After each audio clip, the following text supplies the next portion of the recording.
This program features live coverage of an African safari and may include animal kills and carcasses. Viewer discretion is advised.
Good morning guys. It's a beautiful morning here at Tswalu Kalahari. Our plans for this morning is to go and follow up on the meerkat group, the Mukalas. So that would be interesting. We haven't seen them in a while. We've seen them, but we haven't spent proper quality time with them in a while. By the way guys, my name is Moritz. Behind the camera we've got BK. And so we also just drove past Tilo, our snake researcher, our Cape Cobra researcher. And so with that being the case, I asked, so yeah guys, welcome to our live safari in the African wild.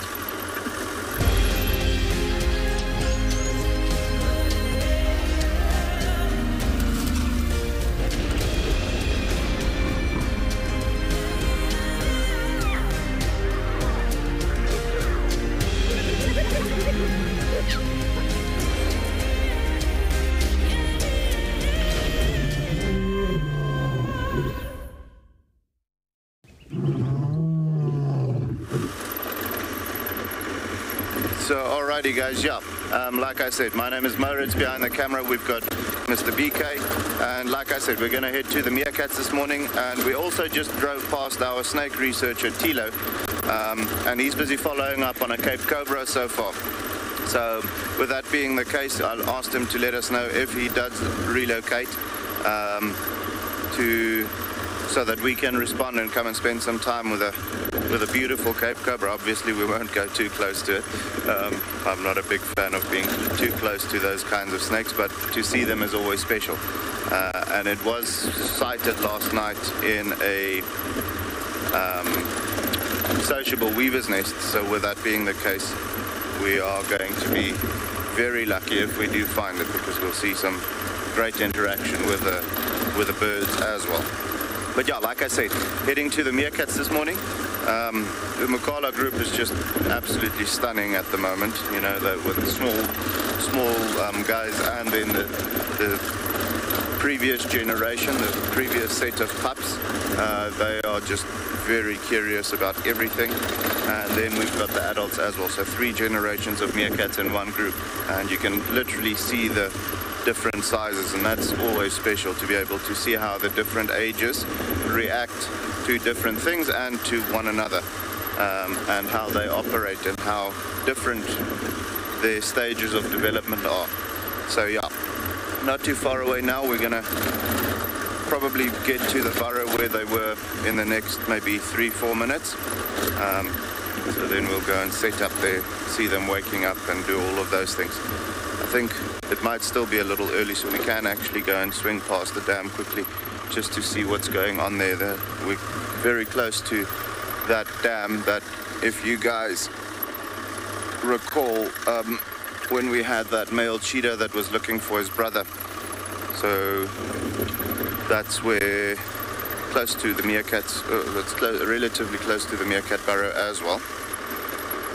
So with that being the case, we'll probably just go and swing past there and then give these guys a chance to wake up quickly before we go there. Otherwise we're going to stand there by the burrow waiting for them to come out. So yeah, guys, it's going to be awesome. I'm also very excited to be spending some time with the meerkats again. So we're actually literally driving past the burrow now, where they should be, well, where they went down last night. I'm not seeing anything yet, so we're going to quickly go and have a scan there by the waterhole, see if we can pick up on any maybe cheetah, or if we're lucky, a leopard, or maybe a spotted hyena or a brown hyena coming through before they go to bed. Just quickly have a look. Beautiful, beautiful morning. The wind has quieted down quite significantly, which is great. The windy conditions for the animals are generally not the best. There's some beautiful springbok here though, male and a female. Oops, the one was not expecting company this early in the morning. But yeah, have a look at that. So the one closest to us is the male. You can see the horns are quite a bit thicker than the one at the back. So one male, one female, and they've been hanging around this area as of late quite a bit. So with that being the case, it's quite interesting that, you know, they seem to be doing very well, even though there's a lot of cheetah activity in this area. You know, with them being only two together, they've got a lot less eyes and ears looking out for danger. However, as you can see where they are at the moment, it's not in an area where there's long grass and, you know, where their vision is obscured. So they possibly are able to spot danger coming from far away. Also, it's a good area for them to be grazing in at the moment. There's quite a bit of these creepers and little shrubs and so on, which will be very high in nutrition for them and also very tasty. So, very good spot for them to be hanging around. You can see their condition is very good. But yeah, just absolutely stunning. When they turn around, I'll show you something which is quite cool.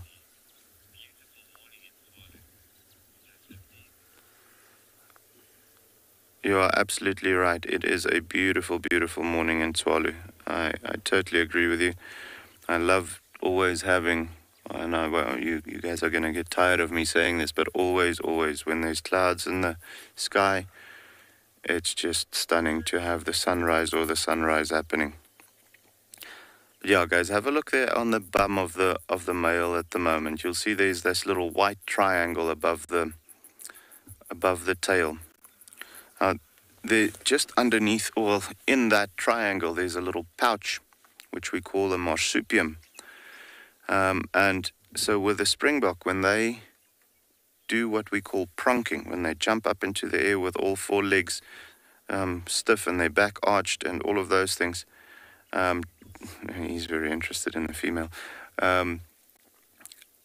they actually open up that pouch, and then there's a big ball of white fluff, white fur, opening up almost to their shoulder blades.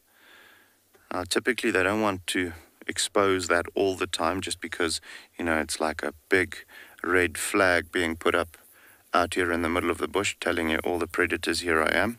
So when they're just busy feeding, they try and hide it. That's why they've got that marsupium, to not have it out all the time. But as soon as they start pronking, they erect that, and you'll find that that pouch then opens up and displays this beautiful big ball of white fluff almost over the entire back, and that's just to be a bit more visual at that time. It will also act as a follow me sign to a certain extent, but it's more just to look pretty, and to also for predators. You know, when they start pronking like that, it's to show the predators how strong and healthy they are. You know, it's almost a case of showing the cheetah, look at how strong and how fast and how fit I am. Don't go for me, go for my weaker friend next to me, which is unfortunately a horrible way of looking at it, but it is absolutely the truth. You can see that female is also not too relaxed, constantly looking out for danger. She's been looking in that direction for now quite some time and paying quite a bit of attention. So there might be something like a jackal, or it could be something as simple as a blue wildebeest coming through, but she just sees the movement through the brush and is not quite sure. You can see there's a little bit of a stomp of the front foot. That also typically shows you a little bit of discomfort. The tail is still wagging though, which indicates that she's still, there you go, still concentrating on the flies to a certain extent. As soon as, they are very concerned about whatever's going on in front of them or wherever they're looking, you'll find that tail stopping and becoming dead still, because then the flies are not important anymore. Then they need to worry about whatever they're seeing. You can see every now and again it goes quiet again. But yeah, beautiful, that marsupium. Always interesting to see them.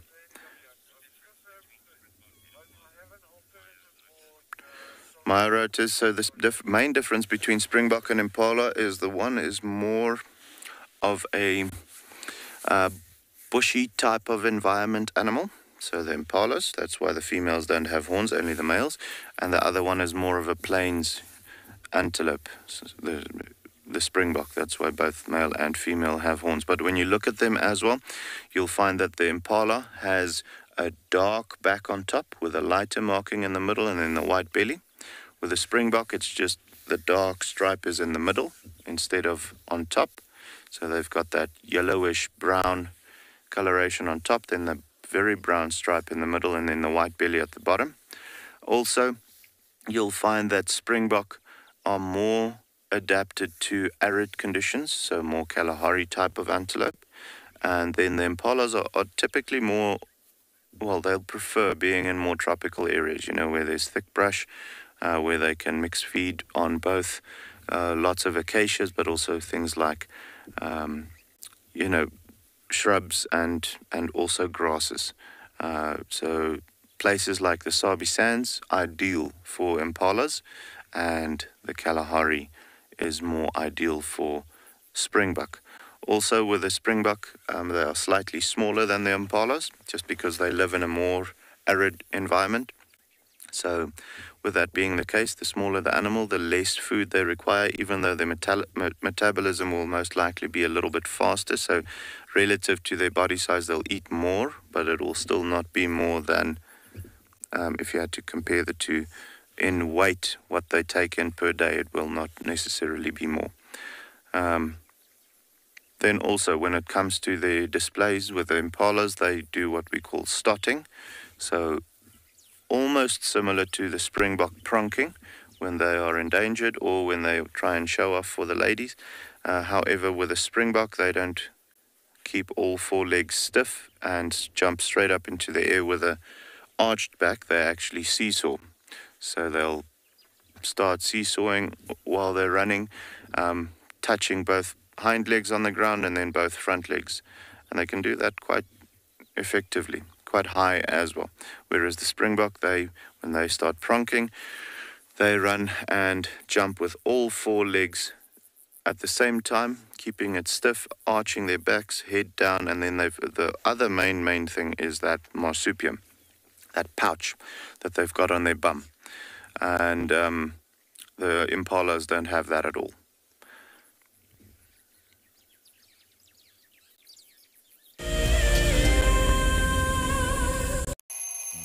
Our lives are dictated by alarm clocks, traffic jams, constant multitasking, and countless distractions.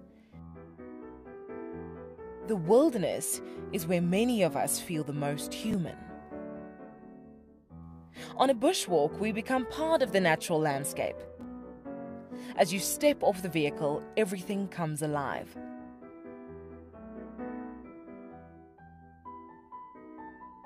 As with any risky experience, Walking amongst these animals inspires awe and appreciation. Now, it's your turn to go on a bushwalk. Join us from Pride Lands as we slow down our thoughts, put aside our distractions, and reconnect with a place that first taught us how to be human.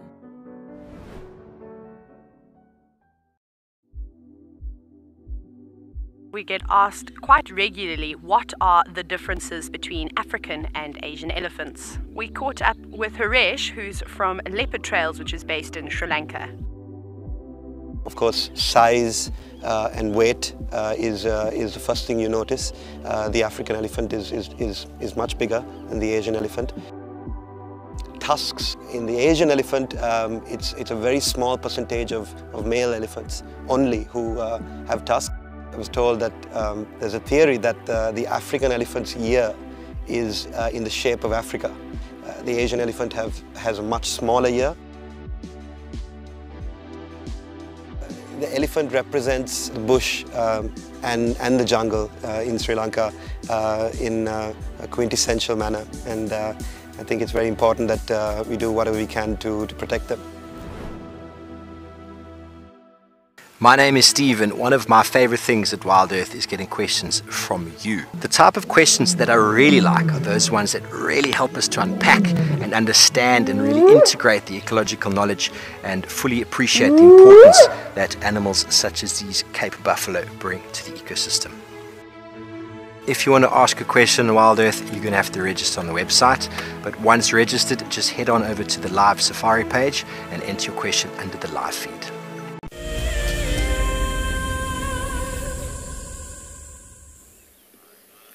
Good morning, everyone, to a very spectacular morning in Tswalu Private Game Reserve. We have Ntima's little one going on a bit of an adventure. I really wish she wouldn't. But anyway, good morning. My name is Lauren. I do have Davi on camera, and it's a pleasure to have you here on our vehicle. Now, Braveheart is here, and we've literally just arrived. I don't see any adults, I'm afraid. I'm just going to give it a second or two to scan around. We saw Shimbulu, but I don't see adults. There could be an adult somewhere, but unfortunately, the grass is just so long. So this will be the briefest of visual. Oh, look at Braveheart. And this is den number 1, everyone. I'll just clarify every single time we go to a den. They seem to just be very mobile between the two. Okay, Ravi, with a heavy heart, let us leave. The sun is burning up all of that mist. When we first came out this morning, it was so misty, water is suspended everywhere. But we must bumble. I don't quite know where Ntima's one going to. Where did she go, or he go? It's looking more and more like a he, although not confirmed at this stage.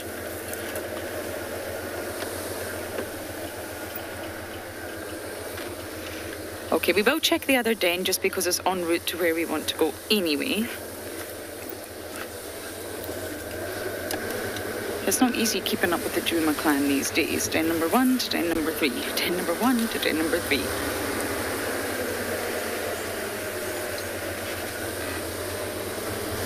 Everybody's moving constantly, I think.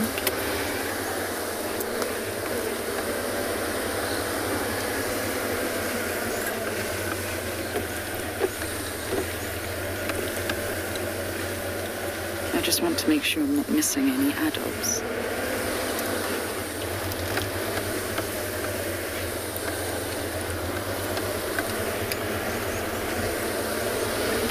Okay, let us go to den number 3. Quick check.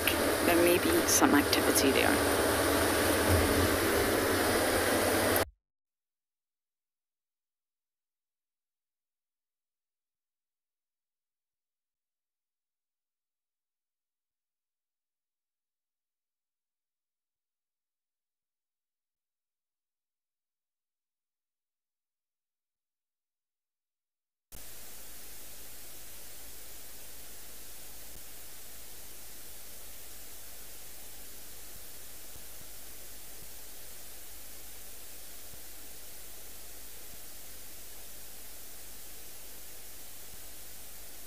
EcoLive. Alrighty guys, so we just had a look at the waterhole. There doesn't seem to be anything over there at the moment, so we'll go back towards the meerkats. The sun is not popping out behind the mountain yet, but okay, let's do this quickly. Have a look at that beautiful bird there. That's called a crimson-breasted shrike. There's another one sitting on the road there in front. I want him to turn towards us now, just to be able to see it a little bit better. There, the one on the road is probably better. There he goes, Arsenal now. Stunning, stunning bird. Beautiful, bright red chest and belly area, and then that white on the wing. Quite a striking bird. There's actually quite a few of them chilling on the road at the moment. I think they're all either gulping up the armored ground crickets or just all the insects that's been, well, that's still on the road from during the night or so. The insects get attracted to the road quite often during the night just because of the road being slightly warmer. So with that being the case, you'll find early morning all the birds operating. The two that flew towards us now is white-browed sparrow weavers. They're just busy sorting out their nest by the looks of it. Let's see if we can go a little closer and see that bird activity. I think there's quite a bit of, it looks like sociable weavers there in front as well. Either that or wattled starlings. We'll get a better size reference now when we get closer. But yeah, with the crimson-breasted shrikes, guys, quite a prominent bird out here in the Kalahari.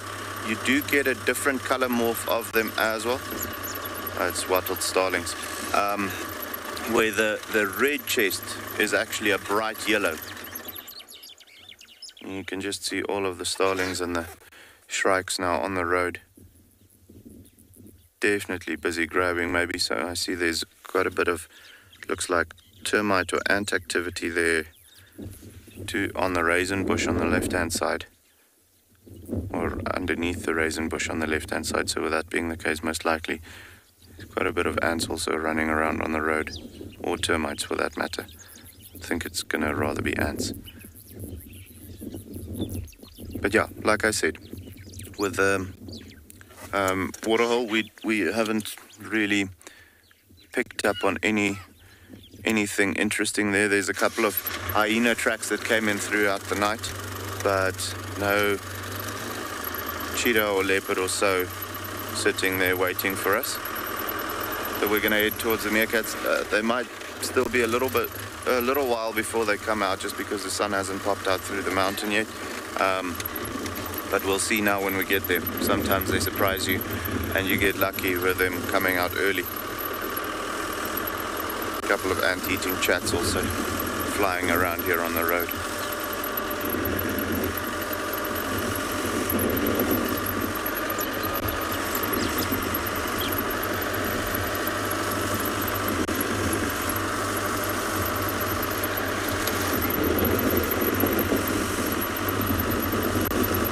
Morgan, you're absolutely right. It is. We do have some stunning bird life, and quite a bit different. You know, there's certain species of bird that's the same than what you'd find in the lowveld, but because of the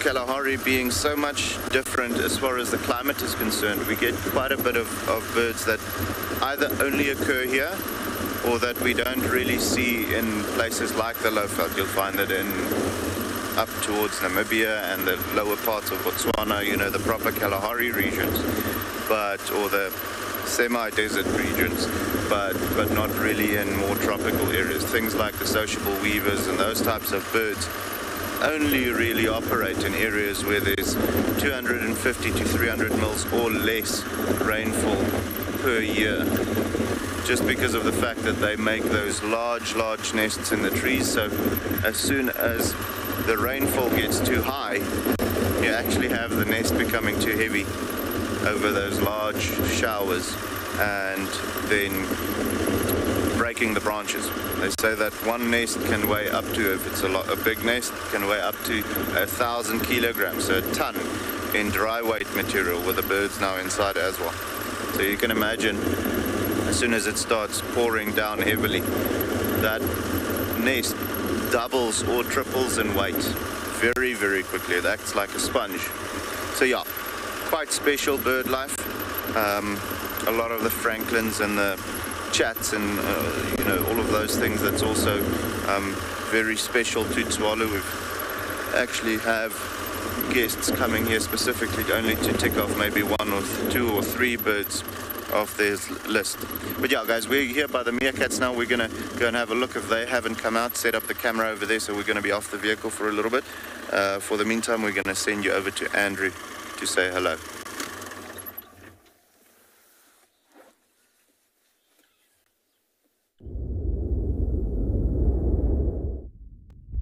Everybody, welcome to Djuma Private Game Reserve this morning. So we're looking at the impala feeding around here, and this is actually an area where a carriage was moving into one of the thickets. So we're checking the boundary, see if there's anything. My name is Andrew this morning, and then I have Mpo on camera. So we're going to be checking the boundary if our beautiful young leopard has already crossed back to Djuma or hasn't yet. For now, spending time with impala here just to see how they react, or if they have been threatened for the last couple of hours or not.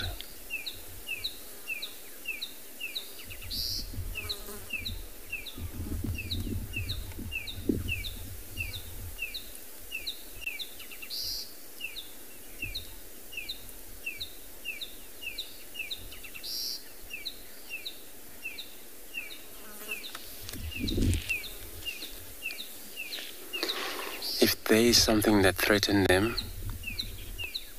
for the last few hours that they're around here, they would be maybe looking around, but they're so quick to forget if they see something danger. When they move out of that, in the next 3 hours they're chilly again, so they're very quick to forget. So we're just checking.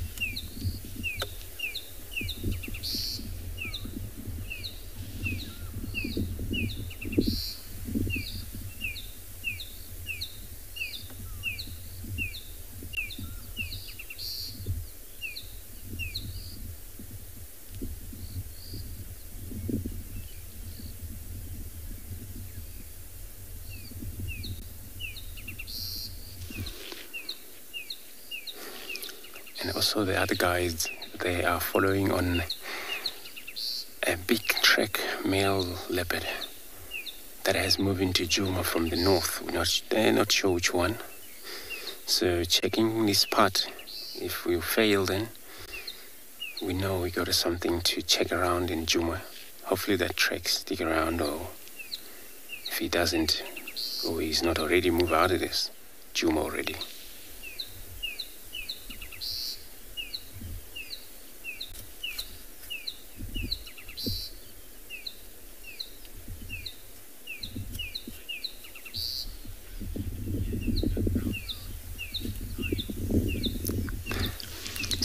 Nigel asking what bird that's calling on the background. Let me just take a look first.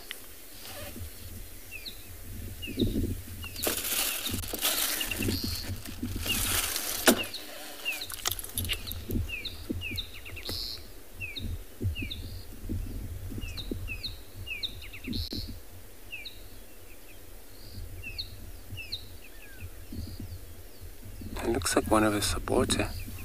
Can't tell.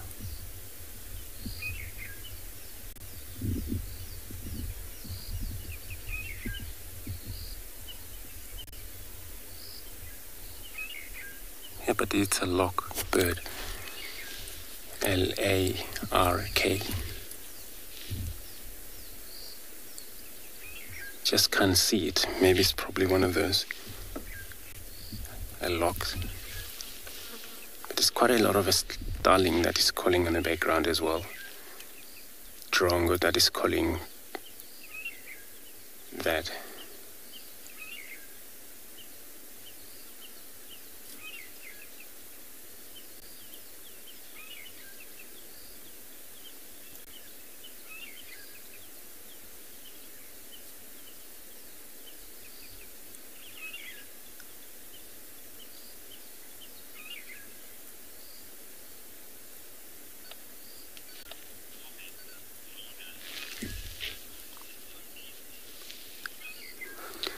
Lorna, so you're saying that this bird call is so peaceful, and we had actually a lot of misty around here, so now it's kind of like the sun's coming through, and they're all warming up, so, and this is how birds communication is about, and they're all just to get to know where the other is.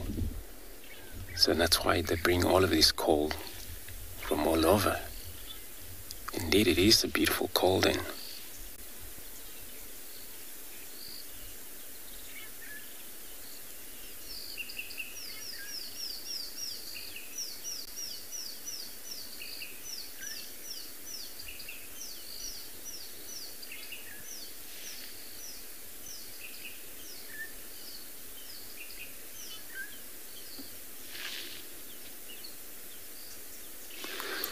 This impala, they're not in a very cool spot there for us to see. Indeed it is, but it's very covered.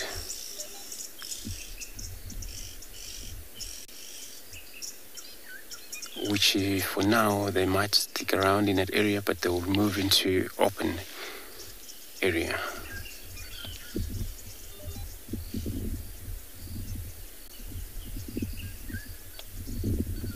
That's just because they are mixed feeder, which means when they need such a plant, they need to move into wood land, and then of course when they have to get out in the woodland, out of that they would actually eat grasses and all the herbs, small plants on the ground.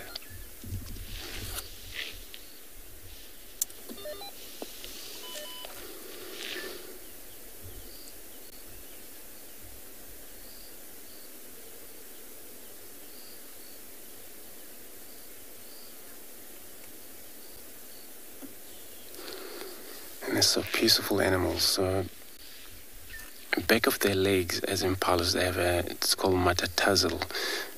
It's sort of like a gland just before the hoof, above the hoof. And when you look at them all, they have this black tooth at the back. So these present the scent wherever they move, especially when they have to find one another. They will find one another by this smell that is left on the ground. But it sometimes, it can easily be, followed by cats who knows exactly what their smell is like. Because that smell, it's an oil. And then that's what it's all about. And then just gonna slightly roll forward a bit.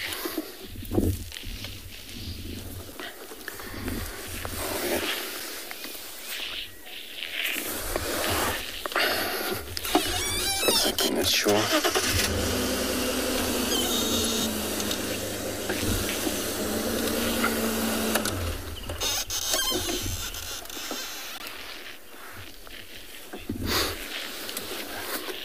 Lucy, you're asking if the impala vocalize.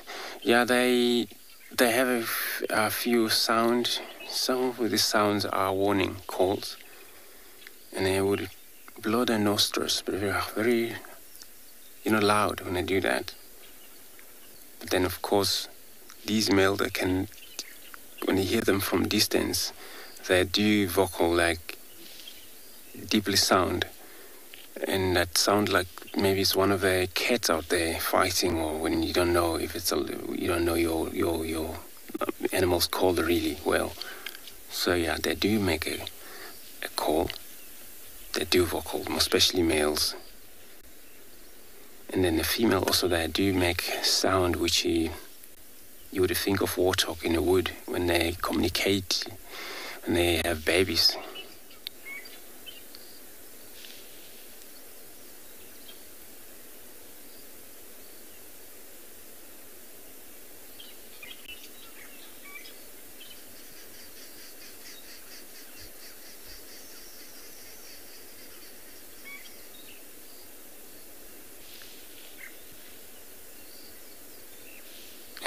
Actually one of the successful species out there. They're a seasonal breeder, but also since they are mixed feeder, which means wherever have buffalo gone through, feed, and other species such as the zebras, the wildebeest, and they may want to go for the last.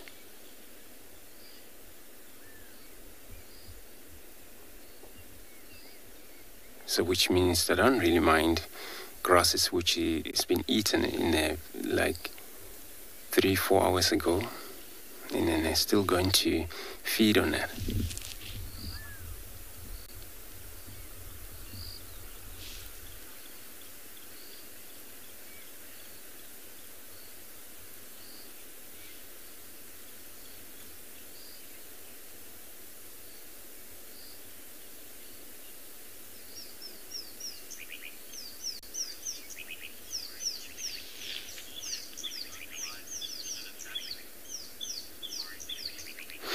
Safari Kitty, so you're asking, do all the antelope vocalize in a similar session? So they all have a different sort of vocalize. Some that don't even vocalize at all. Where kudu, they would bark. Nyalas also will bark. Bush bark also will bark. And then water bark, they blow ears or nostrils, similar to impala does, but then you would hear it from distances, which is even more louder than impala can do.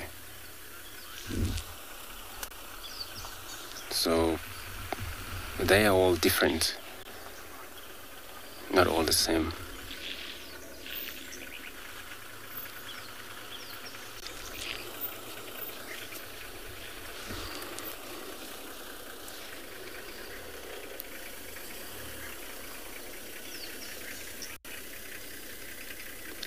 But all the animals that they communicate using sound, and the whole in general, all animals, they would have sound. And there's only few sounds which each one of those sounds would mean something among that species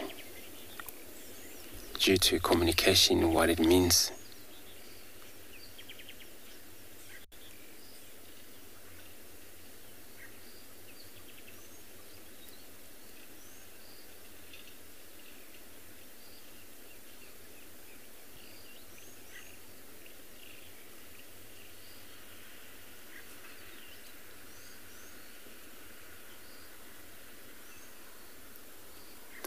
And such as an impala's early in the morning, or when they're excited sometimes with the weather, and they do kind of like, they sort of like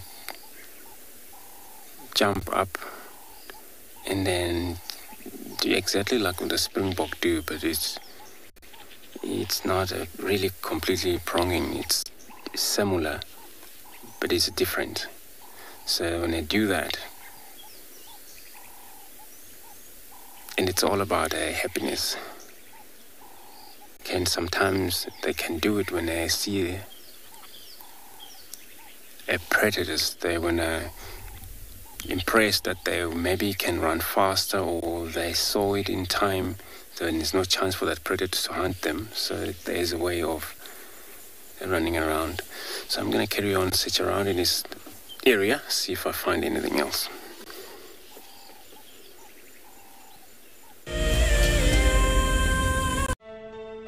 Just look at that. It is absolutely incredible.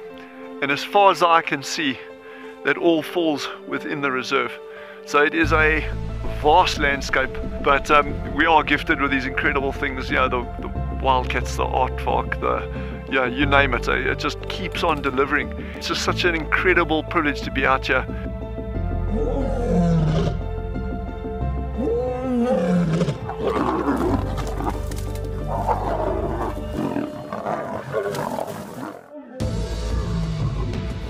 And when you think it could not get better, Mother Nature says, hold on tight. Oh my word, that is gorgeous. We are cooking on gas this afternoon. Have a look at what we've got. Look at how this is the best day of my gutting career so far. baby pangolin. We're just gonna go very quietly, very quietly. There's your aardvark. And for those of you who've never seen one, this is one of the big safari specials on any reserve. I'm just holding my cap because otherwise it's going to blow away, and with this storm coming towards us. Absolutely beautiful to be able to see water flowing in this volume in the Kalahari.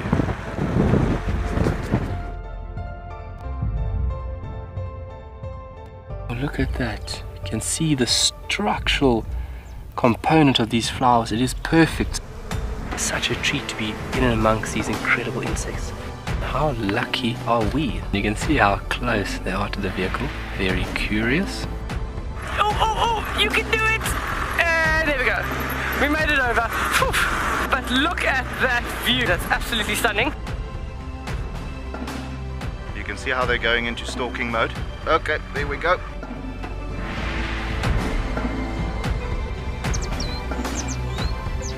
This one female is going to walk straight past the car now.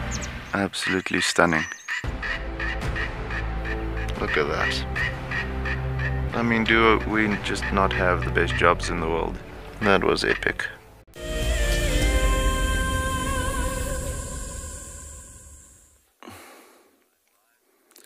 Alrighty guys, so as you can see, almost all of the individuals out at the moment. Quite a bit of grooming and playing and a little bit of burrow maintenance happening with the macalas at the moment. Every now and again, there we go. There's a bit of clearing of some of the burrows. But yeah, aren't they just the cutest things? You can see the little ones in front. There's one over here as well. And then, well, there's some of the adults and the sub-adults as well.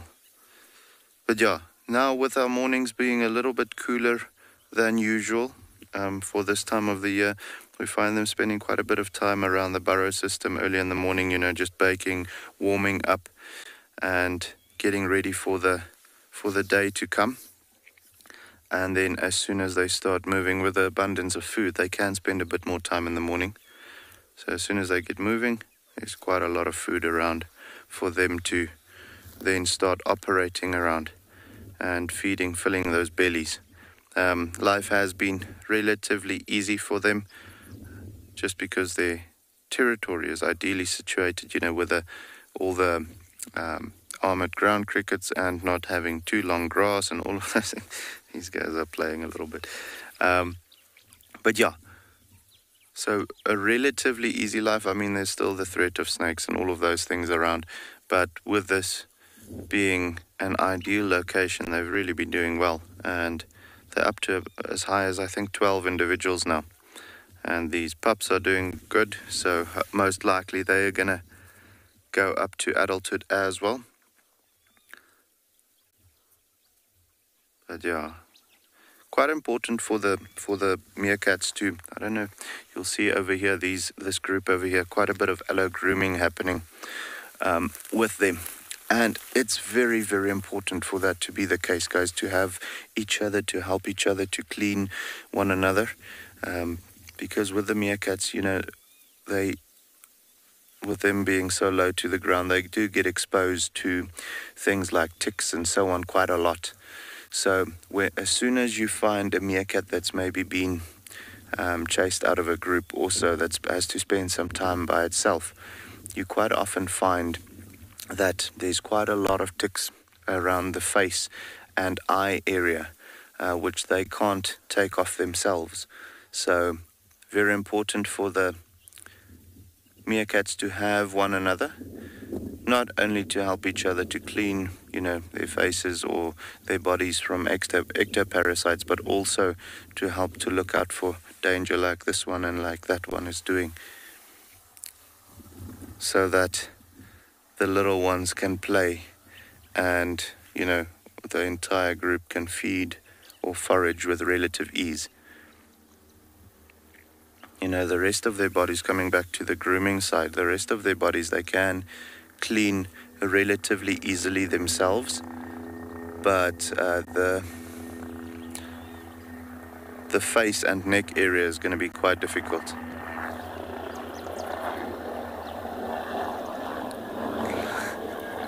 You can see how all of them, our helicopter is flying behind BK now, so all of them are just having a look at this big bird flying around. They need to be very...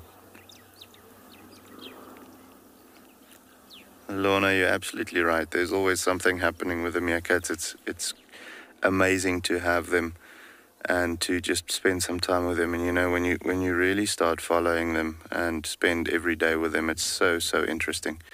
I mean, we get to spend maybe a couple of hours with them before they start moving off. But like Veronica, our meerkat habituator, she spends almost every second of every day with them. And I think she can write a book about what she's seen with them by now.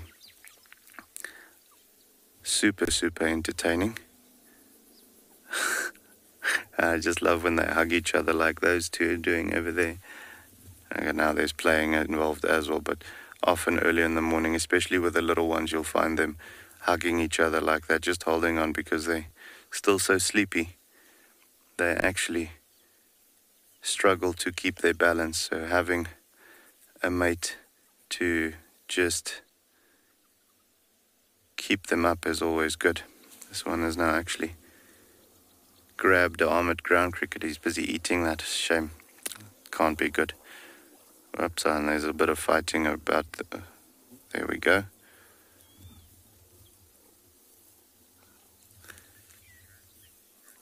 But yeah, guys, we're gonna spend some time with them, see if they possibly want to start foraging or if the babies want to start playing in even more. You know, as they heat up, there's going to be more activity starting to happen. As soon as that happens, we'll come back here. But for the meantime, we're going to send you over to Lauren, okay?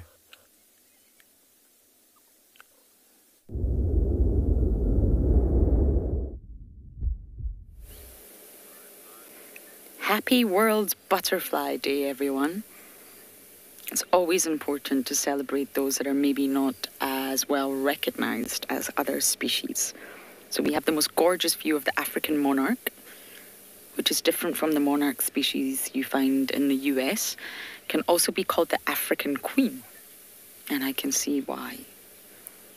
Davi's given us the most wonderful visuals. You can see all the legs, and look at those antennae, club-like at the end, which is a feature of a butterfly, and definitely not a moth. Now, the African monarch was thought, whether this is 100% correct, to be one of the first butterflies ever documented. So it's very iconic out here, and it's very prevalent out here. It's really common. And we can actually see it right now because it'll be furled on top of its head. Or maybe no, you can't. But somewhere you can see the eye.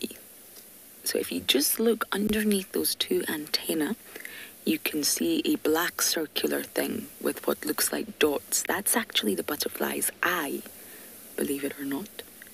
And on top of the head, the proboscis, which is equivalent to a tongue, I guess, a straw-like tongue that they use to feed. And they normally keep it tightly coiled on top of their head. And then, of course, when they're ready to feed, when they find some nectar, they're going to unfurl it. It will extend downwards and it will straighten in order to act like a straw. And it's actually controlled by a muscle, a very special muscle that's on the head called the basal galeal muscle. And this is the one that allows the proboscis to coil and then uncoil. So when it's coiled on top of the head, it's essentially locked so that it doesn't flap about or disturb the organism when it's flying. That would be slightly annoying. And that's why it's kept locked by muscular contraction on top of the head. They can't damage their proboscis. If they damage that, they can't feed. And that will be ultimately death. So it's the stipes muscles that are actually the muscles that allow it to straighten and go downwards. It's got to be very straight, remember, in order to sort of suck up the nectar. It can't be slightly wavy or slightly coiled.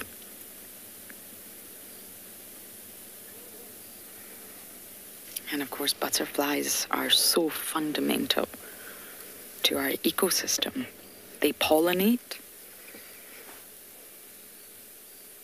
And of course, pollination is one of the most key processes for the environment. It's not just butterflies that pollinate, but they are one of the most common pollinators out here. And it's not quite warm enough for this individual to be flying in. I promise you he's real. And you can see it looks like he only has 4 legs. It's not. He will have 6, or she will have 6. But the 2 closest to the head are not often used for standing. So the front 2, the 4 legs, will be sort of pulled up against the body, and that's why you can't see them.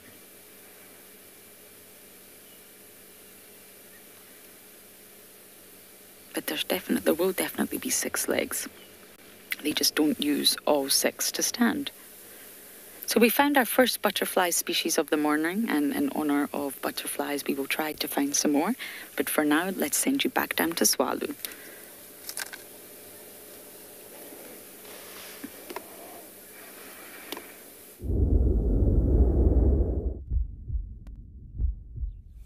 So yeah, guys, you know, as you can imagine, waking up early in the morning, coming out of a hole, it can be quite daunting. So as you can imagine, the first couple of minutes or even up to an hour of the meerkats being out of the burrow, they spend quite a lot of time doing what they're doing right now.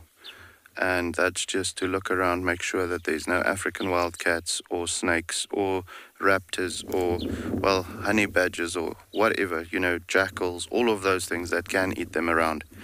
So with that being the case, very important for them to not only, whilst they scan, also, you know, while there's, how many is there now, 4 or 5, busy looking out for danger, the others then spend some time cleaning the burrows while the pups are waking up and heating up a little bit as well.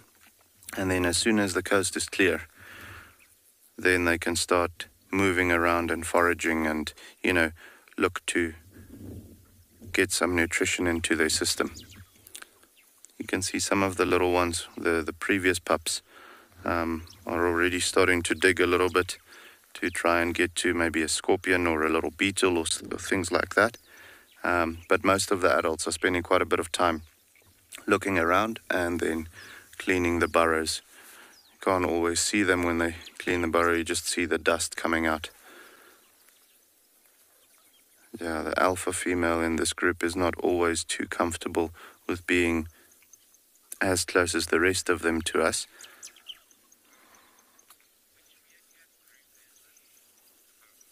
Fergal, so this is the Mukala group. Mukala meaning camel thorn or camel. So this is one of our newest additions to the, you know, habituated groups of meerkats. What happened was there was actually some of the Xhosa group that split off and joined this particular group. And, you know, with there being some of the individuals being relaxed with us on foot, we decided to start habituating the rest of the group. And they're actually now at that point where this is by far our most relaxed group in Tswalu. The Xhosas are also doing really good as far as being relaxed is concerned. The rock stars also, as you well, I mean, we've spent most of our time with the rock stars, so you know how they are. But these guys are just the best, you know, with them having so many babies at the moment, whether it be the newest pups or the previous pups. This guy is kicking me full of dust. There's quite a lot of curiosity going around, so they'll very easily walk up to you and start doing their thing. Not necessarily touching you, but we'll always try and shy away from that, but getting very, very close. I want to say up to as far as where my hand is right now. And just looking at you, and some of the pups will sometimes scream at you to give them an insect because they feel like you're part of the group already. So yeah, very, very cool to have a group that's so social with us, and to be able to spend time with these animals and see how they operate, without them worrying about us, as they would be in their natural environment if we weren't there. That's what's the most special about having these groups of meerkats. Seeing how they react to snakes and where they choose to situate their burrows and which burrows they use during which parts of the year and all of those things. Purely because of climate change and, temperature change and all of those things is always incredible. There's so much research that can be done on these guys. Paul, so with the meerkats, they've got a couple of different alarm calls for different animals. Just like vervet monkeys, you'll find them having different calls for different things. So for raptors, they'll have a certain pitched call. We typically say they bark when they alarm call, because it is a very short, very distinctive call. But so with things like raptors, they'll have one type of call. With things like snakes, they'll have another call. With things like jackals and African wildcats, there will be another call, purely because of the fact that they need to react in different ways. So it's a short but very distinctive bark, and the pitch of the bark will differ as well as the intensity, the repetition as well. Sometimes you'll find them doing it quickly, 2 times in quick succession. Other times it's only one quick bark. Other times it's more of a squeal almost. And that all just means different things to them, whether they need to get into a burrow quickly because there's a jackal coming, or whether they need to just duck into, underneath a thick bush because there's a raptor coming, or if it's something like a snake, then that's something that they either need to very quickly run away from and get some distance in between and get to cover then. But for them, just dropping down into a burrow when there's a snake approaching is going to be, not so valuable, because that snake can just follow them into the burrow. So yeah, different frequencies or different vocalizations for different types of danger, but it's generally that short bark which they use to indicate danger, whether it depending on the frequency and the intensity and the repetition and those types of things. It will be for different things, different animals. Even if they see another group of meerkats, there's going to be a different call, because then it's not necessarily danger, but it is going to be a warning signal, because with them being territorial, they'll actively defend their territories against other groups of meerkats. So when there's let's say the Xhosas move into this area, you'll find them vocalizing as soon as they spot them, and then it's going to be full out war. This group is much stronger and larger than the Xhosas at the moment, so with that being the case, they are going to very definitely want to fight. And also, like I said earlier, this is a prime territory for them to not want to lose. There's a couple of determining factors, when it comes to deciding whether they want to fight or not, because, with them having the small pups, there's always a high risk.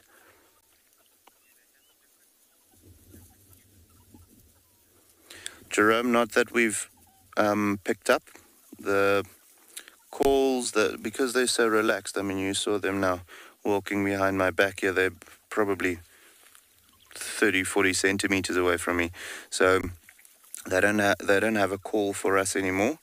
They'll have a sort of a warning sound. Let's say they come out of a burrow and they weren't expecting you.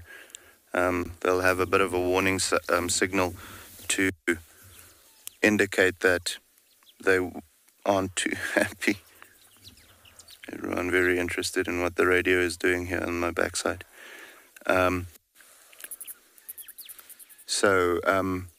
No, they won't have different calls for different people. There's so many different individuals that they see, when we've got guests with us to the meerkats. I mean, then you've got a group of 5 or so different people all with them at the same time. So to have a different call for each and every human, no, they won't have that. It will also just be, if they're not comfortable with what we are doing, also just be a warning call as far as, you know, something that they need to react to. Now you can see these babies are now nice and woken up. So getting a lot more active and playful. Even the teenagers, like this one that's walking with his tail up over here. That's the previous litter, so they're now very much alive and looking to start playing and possibly foraging. You know, the babies are generally the ones that are the hungriest in the morning. So you'll find them, especially the teenagers, because they're growing a mile a minute at the moment, you'll find them starting to push the adults. Even though the adults are not ready yet to start foraging, they want to make sure that everything is still safe. You'll find them pushing the adults to start foraging and slowly start moving a bit further and a bit further away from the burrow system until the adults get the message. But it's absolutely up to the alpha female to decide when they really start foraging. So you'll find the little ones moving away, and then when they see the adults are not coming towards them, they'll come back again.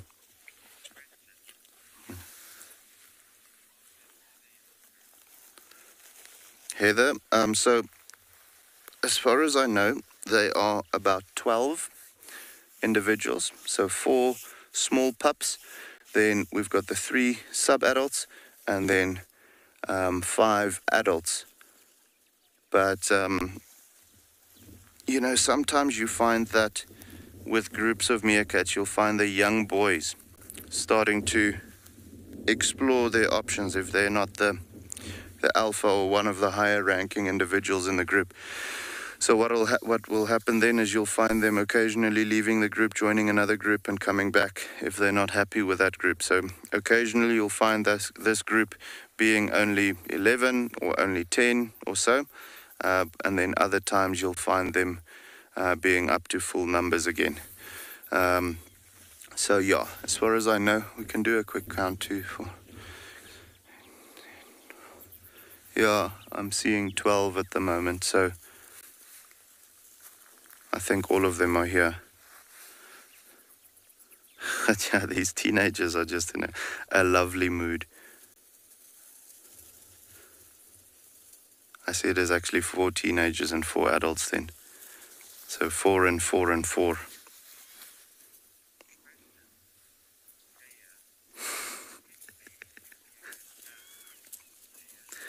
Yeah, so typically you'll find the litters being anything between 3 and 5. However, they can be up to as high as, I've heard of a litter of 8 once. That's highly unlikely though. I want to say the ideal high number for meerkats to have as a litter is about 6. Just because of the fact that the mom also only has 6 teats from which they can suckle. So as soon as there's more than that, she's going to really have to work overtime to be able to produce enough milk for all of them to be able to drink, you know, and be full by the end of the day. But yeah, like I said, I've heard of litters going up to as high as 8, but that is super unlikely. There's a little bit of bullying going on over here. They are just the best.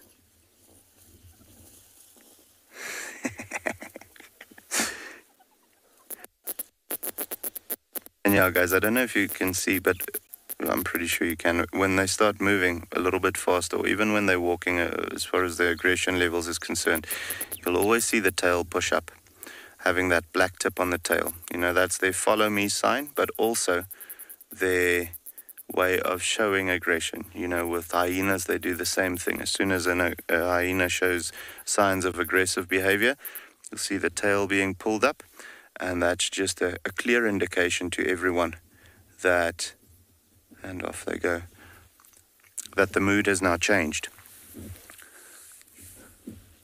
Yeah, it looks like they're going to move a considerable distance now. It was so cool to have them now.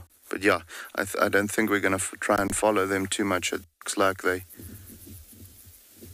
going to be quite active and moving maybe to a different spot, and then they'll start foraging. So yeah, guys, I think we're going to head back to the vehicle and possibly check in with Tilo to see if he's got that snake yet.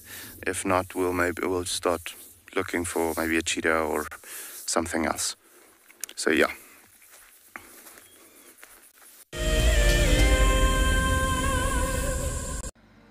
Wild Earth explorer Jenny recently joined Tristan as he broadcast live from Djuma. Awesome to kind of have a guest on board. I'm looking forward to this. This is Jenny. Hi everyone. And Jenny is the first of our Ticket to Dream holders. If you want to go on safari with a Wild Earth guide, whilst honing your bush knowledge and of course featuring in one of our shows, then head over to our website. Literally being with Tristan on the vehicle today has been incredible. It has truly been a dream come true. Sign up to be a Wild Earth explorer and you could be making your first ever on-screen appearance. I would highly recommend being a part of the Explorer program and being able to be a part of an interactive live drive.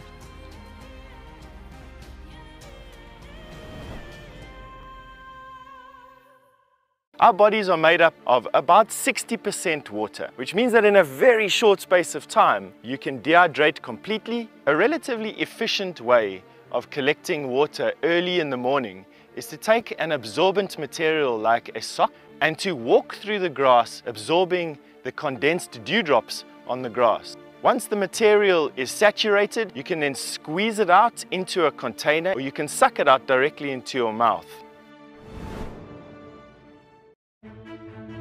Hi everyone, my name's Daniel Fisher and I'm going to be your guide this afternoon. I'm looking really forward to taking you through and showing you all the beautiful places here at and beyond Ngala. If you have any questions, please register on our website. Once registered, go to the live page feed and post your questions underneath the live feed. Join me on my next safari through and beyond Ngala on Wild Earth. Send me live questions through the Wild Earth website and I'll answer them live from the African bush. Something very, very interesting. I didn't plan this, but this is a scene rarely seen. This is what we call a journey of giraffe. So beautiful.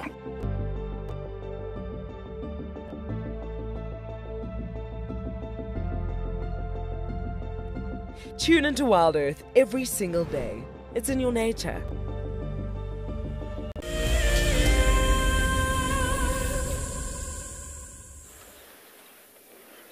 We have just spotted a little spider. Well, I have.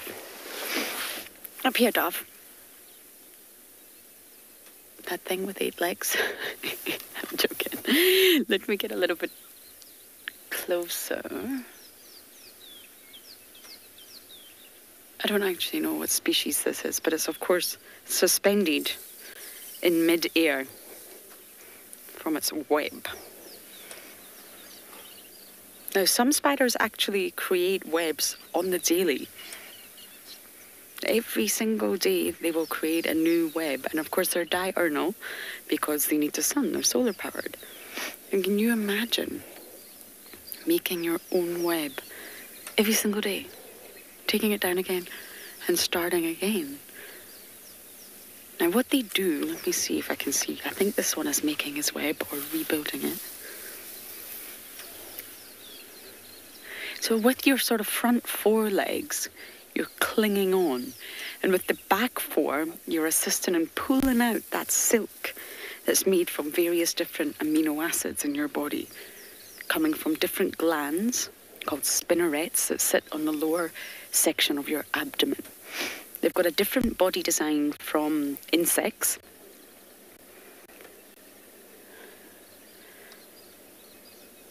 Okay, for now we're going to send you across to Andrew.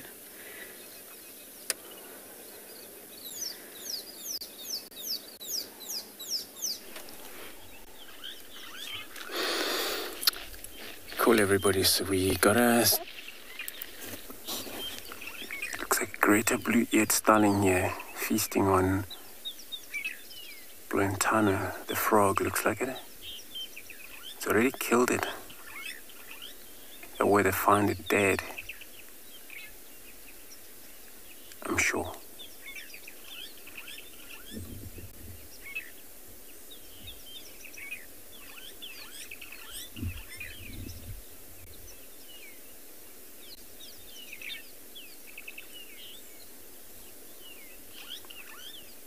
And there's quite a lot of the other starling calling from the background. They were probably gonna want to come to feed on that same frog.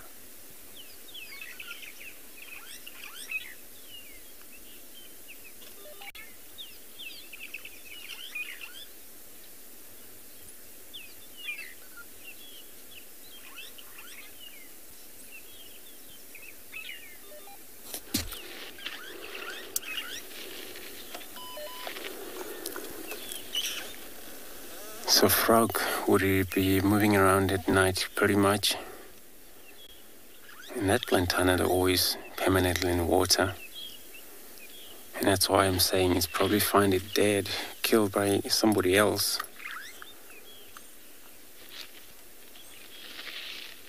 And these starling don't hunt in the middle of the night, though. They would be sleeping.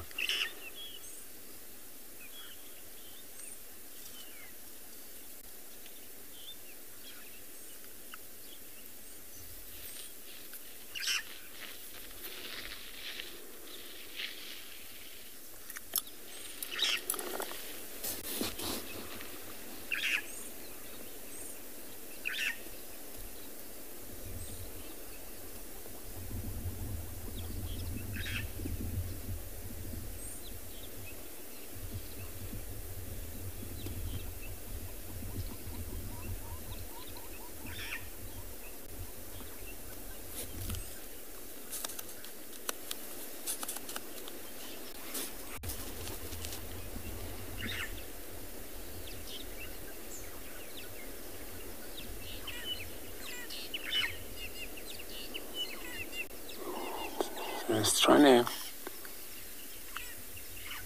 take piece by piece, because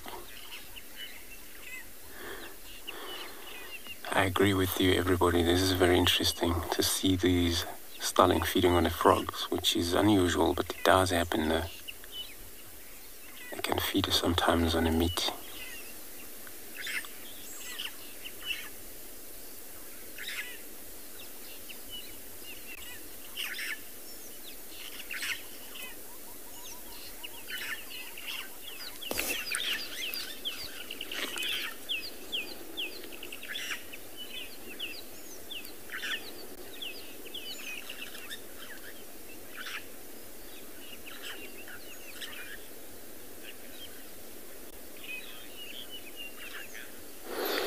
Lange, so you're asking what else do starling eat? They pretty much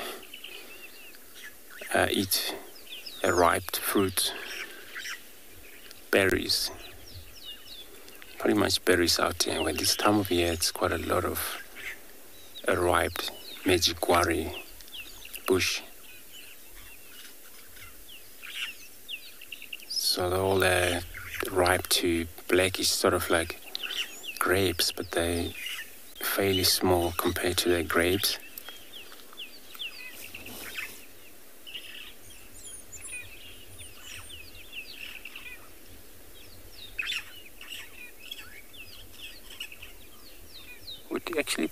Would it take long? Seems to be quite a big for it to swallow. Probably going to try and tumble it around.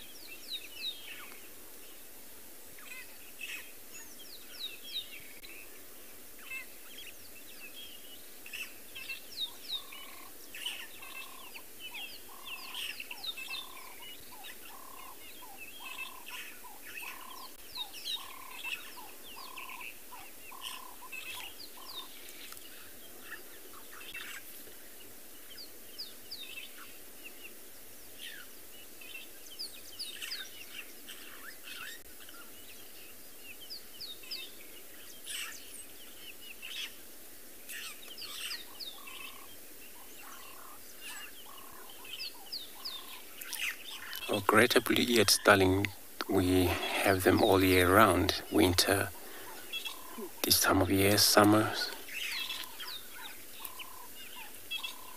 So they don't migrate. Or was it giving up? And didn't take it with them. It's lying on the ground. It's been very tough for that bird to be able to cut in pieces, so another bird will come in there maybe later. It doesn't picked up by a bird of prey or hawks around here.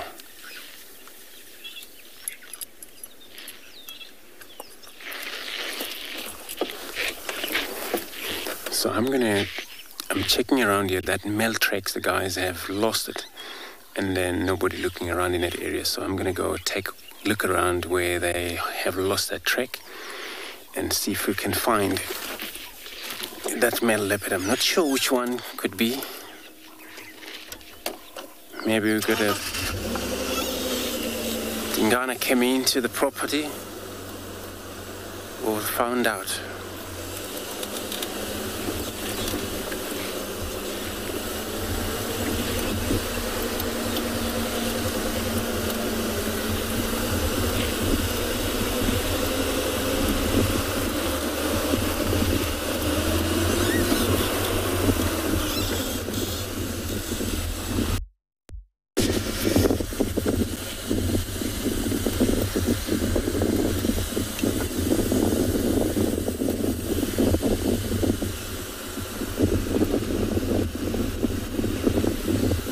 It's been a long night, so a lot of cats.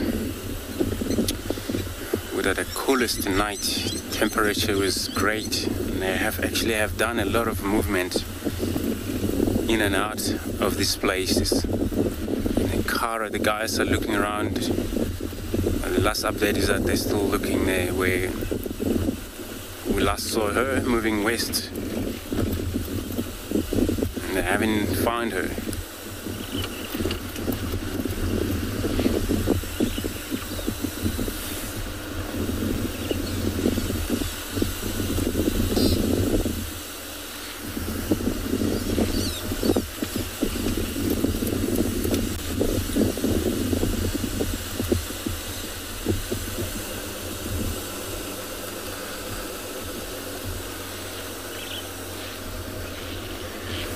So I'm gonna drive a few roads here, see if I come across more of a track over the leopard. I'm gonna be sending you across to Ron to say hello to everybody.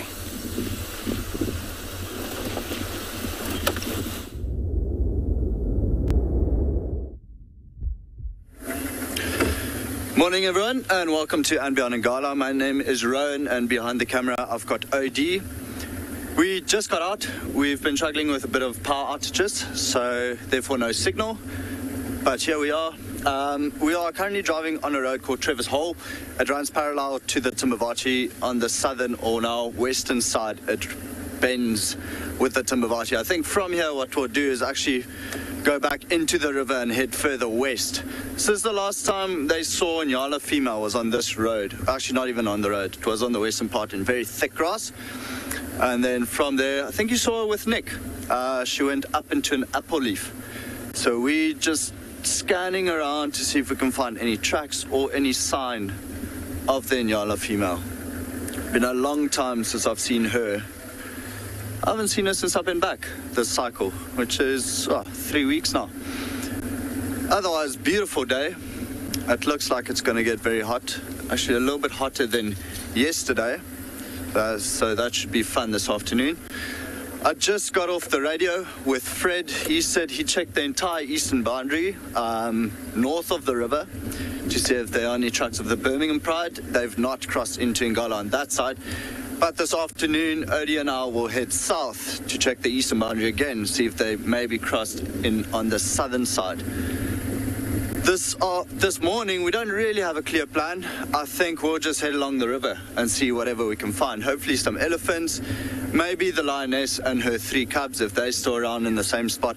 Maybe a leopard, who knows? It remains a surprise.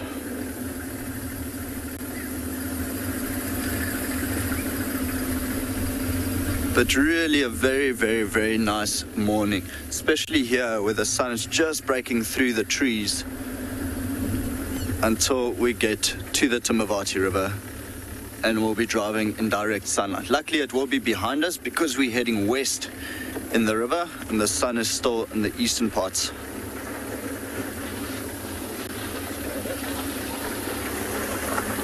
So yeah, we are now turning left, like I said, going west. And while we search for anything, really, we'll send you back to Lauren on Juma.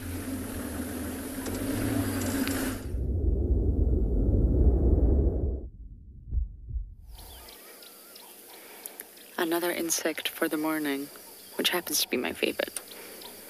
I think we have a red-veined dropwing. If I'm correct, it's definitely the male. Normally in dragonflies, the males and females look very, very different, so it's easy to tell straight away. Don't necessarily have to sort of go searching for genitalia, which you can see, believe it or not. If you look at the very, very tip of his abdomen, you can see a pair of claspers. And claspers are the male genitalia for dragonflies. Quite common in the animal kingdom. Sharks have claspers, manta rays have claspers, but you can just see his claspers. So if you didn't know that was a male because he's red, then you will know when you look at the back of his body. And you also get the violet dropwing. I would love to see that one. But the red in itself is, of course, extremely striking. And you can see how his wings literally drop down and his abdomen almost goes vertical up behind him. The bulk of his head is also taken up by those compound eyes. They're not simple eyes, they're compound eyes, made up of thousands and thousands of highly sensitive pixel-like units. You can only imagine how he sees the world. What's his view like when he's flying? How does he perceive everything that's going on around him? I would really love to know that. I'd love to spend a day as a different animal. Every day I'm a different species, and I get to understand what it's like to be them. Wouldn't that be amazing?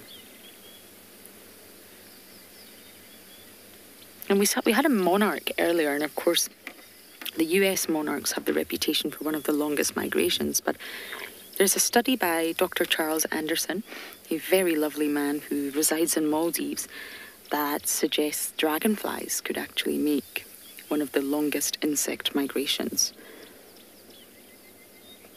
In Asia, they actually sort of take advantage of the moving weather systems. The weather systems are very different over there, with different monsoons than what we experience here in Africa. And dragonflies complete an absolutely epic migration from southern India all the way across Maldives to South Africa. And for a tiny little insect, that's really, really impressive. And they estimate that the round trip is about 18,000 kilometers, including most of that is ocean. So there's nowhere to land, there's nowhere to rest. But they make use of the wind. So they're obviously flying, but they're very much propelled by the wind. And on the way, they will stop to breed in temporary water pools. But Maldives doesn't have any freshwater pools. They really struggle for fresh water. They're an island nation in the middle of the ocean. So sometimes you can actually set up little water pools to give the dragonflies a break on their migration and allow them to breed. But of course, it's not just one individual that makes that entire migration. They do say it takes 4 generations to make the full round trip. So it won't be the same individual that completes it. It'll be 4 different generations to make the entire migration.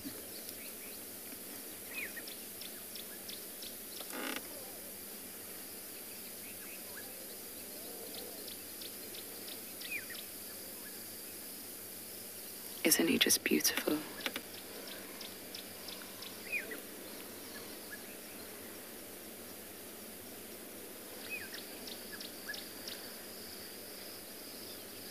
Snazzy, I've not heard your name in a while. Hello there. You're asking, is it common for them to lose wings? That's a really good question that I have never thought of before.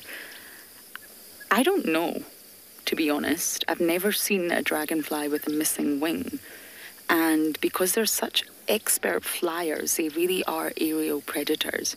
They, of course, have 4 wings, as in the number 4. They have 2 forewings, as in the other kind of 4, and 2 hind wings. But what's unique about dragonflies is they have a lot of special muscles in their thorax that allow them to move independently. This is not common for insects. So therefore, if they lost 1 wing, I'm going to guess that they wouldn't really be able to survive. They wouldn't be able to hunt as accurately as they do. That's a good question, and the answer is, I don't know, but I don't think so. I don't think they could survive with missing wings.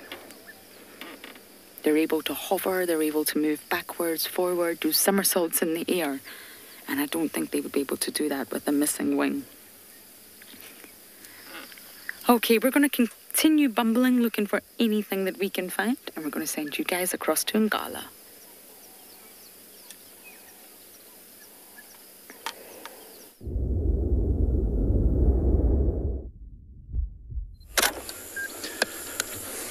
So, not unsuspectingly, this lioness and the 3 youngsters are still in the riverbed, actually not too far from where we left them the other night. But what a nice time to catch up with them, because all 3 babies are very active, very playful.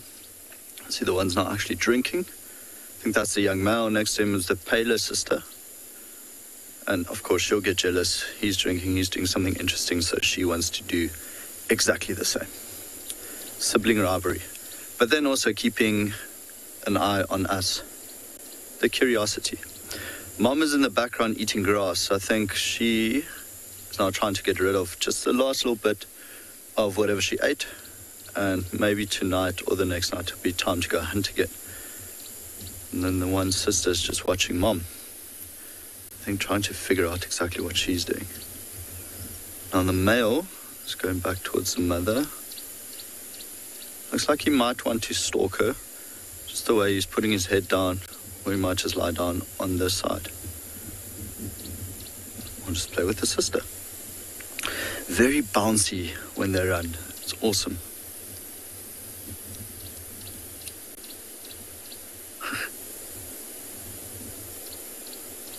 See the little pale lioness there behind the mother. She's quite curiously just watching her mom and trying to do exactly the same, also tasting the grass. Don't think she'll like the taste. Like a dog, it will make their stomach work.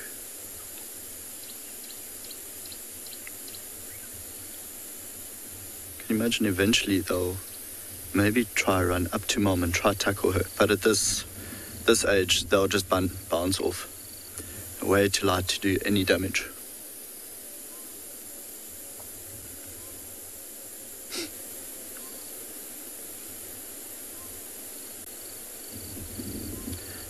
So she hasn't moved far at all. And this is actually exactly where we found her the other night. It was, what, 2 nights ago? So they've just been relaxing here in the river. And of course, she doesn't really need to move. I mean, if she finds a safe place where the youngsters can hide, she's full, she doesn't need to eat. It's like a comfortable Airbnb.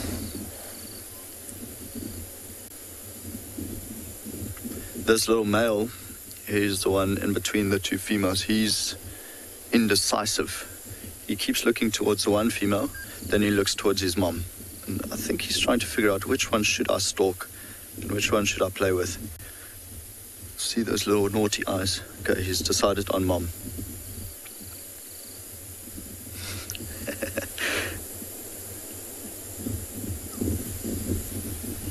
Now the other little female is up. Actually, both of them. So now this one's stalking the male, and the male's stalking the mom. There we go. Lisa, I agree with you. They are very cute. Actually, lion cubs are my favorite to watch. They're bouncy, they're furry, and they just have so much energy. And they get curious. Their mom is up. Now they'll probably have to follow her instead of play. They're always curious. Even us driving up, you could see the youngsters actually come towards the middle of the riverbed to see what all the commotion was about. These were leopard cubs. Oof, going for the tail. Poor mom. These were leopard cubs. They would actually go further into a thicket and try and hide. So that's a steep gradient to go uphill. I'm impressed. It'd be awesome if they came tumbling down.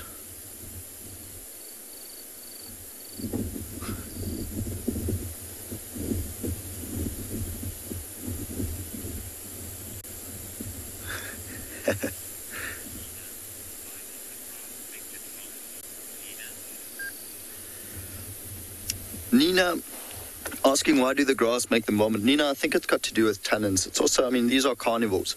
Their entire diet actually consists of meat. So I think eating vegetation just does not really agree with their digestive system. And so it's exactly like a pet dog that eats grass. Whenever they have an upset stomach, they'll eat grass and it makes them vomit. So same thing with lions. See lions do it, we see leopards do it, we see wild dogs do it. What's a big lick?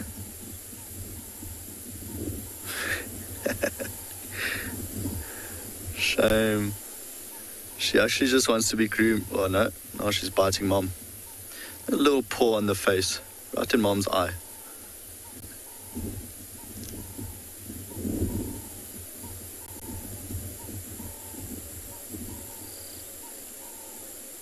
So I mean how bouncy they are. But they're getting better and better at running. So just the other day, about a week ago, you'd watch them run and they get to the tire track and they'll actually trip over just a tiny bit of sand.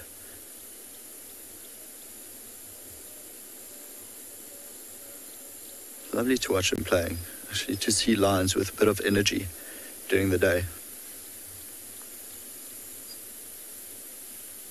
Of course, they wouldn't go too far up that bank, too far out of mom's sight.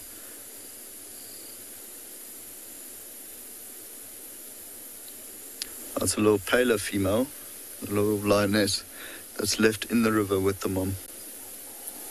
I think because her siblings haven't come down yet, she might go investigate.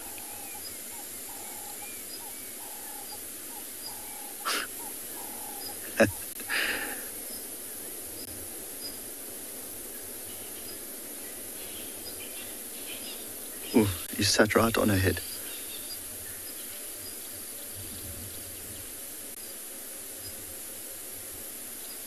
It's like they just come, they show off and they go back. See what I mean about them still tripping over their feet? So that little female just did exactly that. She face planted a little bit before the other two tackled her.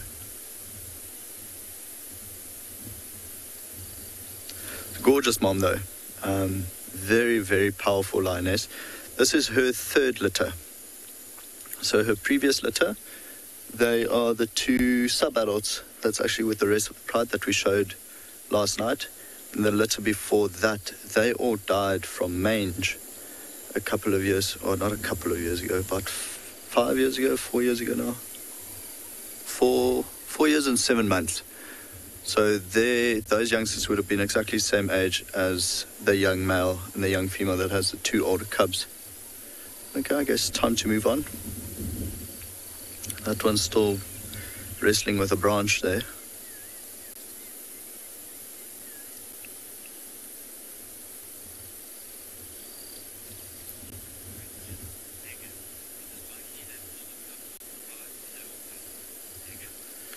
Megan, it's a tough question to answer if all cubs all survive to adulthood. I think out of lions, only about 30% of them make it. But you know, they're already at this age. I was just going to mention it. She must be quite happy they're already at the age where she doesn't have to pick them up and carry them anymore. So I'm voting for them. I think all three of these would survive. Unless if there's a pride takeover, you know, if there are other males coming in now and they happen to push off the Ross males, that would be bad news. That would be very, very bad news. But the amount of time this lioness is spending with the youngsters, I don't think we need to worry about leopards or hyenas, unless it's a very big clan.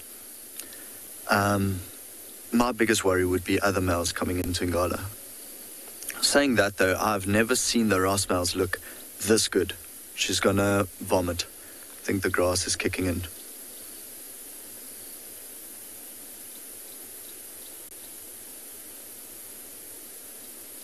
I feel sorry for her. That's the worst feeling in the world.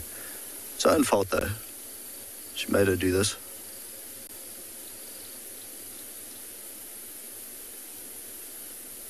You can see the one youngster just lying there. She doesn't know. Whoopsie. That's a good one.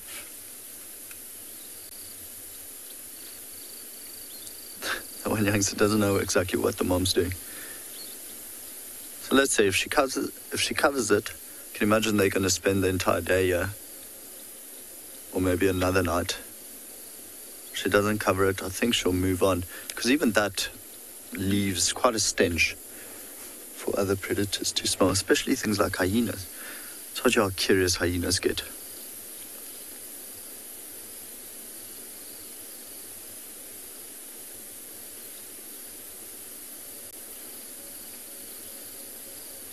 Oh, not done yet.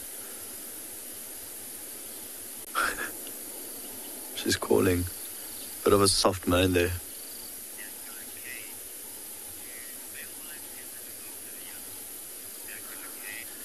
Bad guy Cade.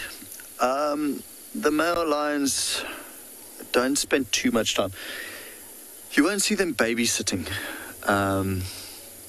Not really, although we've had it with the one Ross male lying outside the den, and we think, well, we're not too sure whether the female was inside or whether she's gone out hunting with the rest of the pride. So I wouldn't really say they babysit or they look after the youngsters. Often what they do is they are off on territorial patrols, so they are making sure no other male lions come into the area.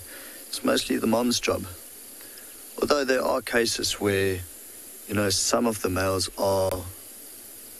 Well, I want to see if they stalk this blacksmith lapwing. Where they're quite tender with their youngsters. We haven't found that with the Ross males. They don't share too many tender moments. Oh, this is quite funny. You just see the blacksmith lapwing running away from the lions, coming closer towards us. I think they might settle.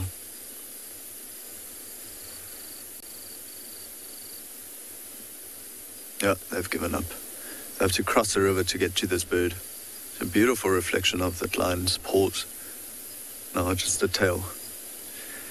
So Cade, yeah, they don't really play a fatherly role.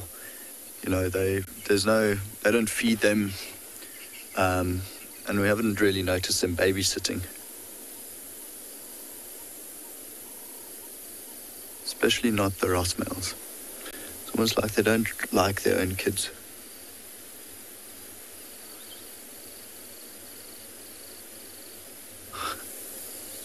But just what a beautiful view. In the majestic Timavati riverbed, 3 young lion cubs just watching a blacksmith lapwing. And then mom on the side just watching them.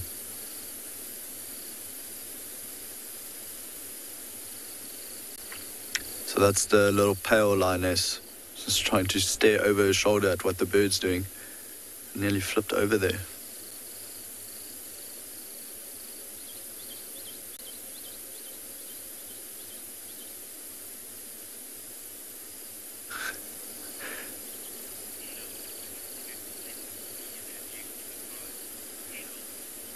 Michelle asking when will they be introduced to the pride. Michelle, they've already been introduced to the pride, so that the members of the pride we saw last night, that is this lioness's sister, then the young female with the 2 older cubs, and then the 2 sub-adult females, which is this lioness's previous youngsters. They already know these babies. And the first time we saw this lioness shift her den, she actually walked through the entire Birmingham Pride, including all the white males, the Ross males, all the other males. So yes, they know they've already been introduced to the Pride. And this happened 3 weeks after birth, 2 weeks after birth. Oh, the bird has made a mistake. It's now come on to the other side of the river, attracting the little lions.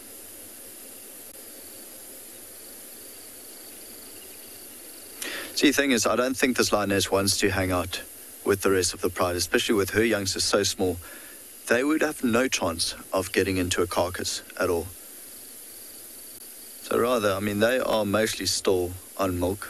They're only, 11 weeks old now? Nearly 3 months. So they'll be moving more and more towards carcasses. You can now hear the blacksmith lapwing. It's flown off.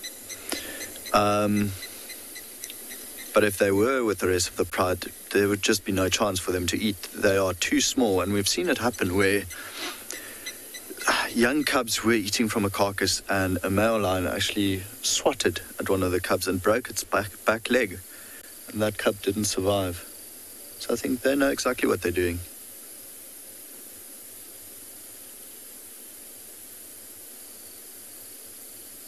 Three very busy little bodies. The one female is now stalking the other one in the tire track.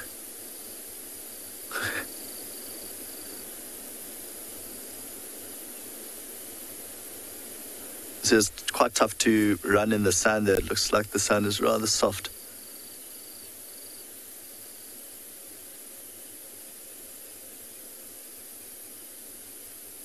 So the one in front is the little male. The one behind him in the same shot, that's the pale female, and the other female is now stalking from the right, making her way towards the little male. There we go.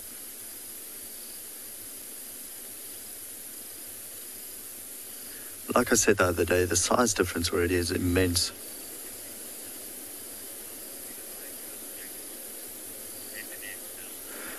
Leopardess male, they could drink up to 6 months. Depends on how long the mother actually produces milk. So usually 6 to 7 months. Those other older cubs, what they would actually do, and I think this is why the lioness and that other lioness get so angry with him. I mean, they are 11 months old, but they remember how good the milk was. So what they could do is, when they're feeding, is actually drink from her or allow suckle, which is one thing she does not want to allow, because she only has milk for these youngsters. Which is why at 3 months old they start eating carcasses, whereas by the age of 6 months they want them completely weaned. So it's going to be interesting to see if the other youngsters, the ones we haven't seen yet, the baby cubs, when they come out, it could happen that this lioness and her sister actually allow suckle. But then again, there's nearly a 6 week, no, more than that, 7 week, 8 week age gap. I just hope there's a male with the other bunch, because then this little male wouldn't have to be on his own, and when he does end up leaving, maybe 3.5 years from now, he'll take basically a cousin with him and form a coalition. Very possible that they actually move off with the older cub of the young lioness, the one that's 11 months old. So then potentially a coalition of 3 if there is a male in the other litter.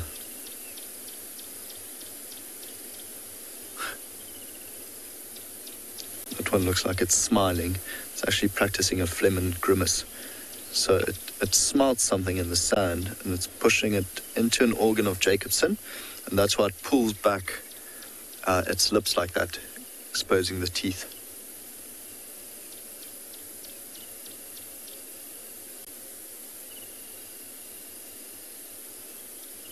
So just to the left of us, there's an impala alarm calling. So that caught Mom's attention, because there's no chance that the impala is alarm calling at us. But it's only alarm calling every now and then, so either it could smell the lions, or it's seeing grass move and there might be a leopard in the area.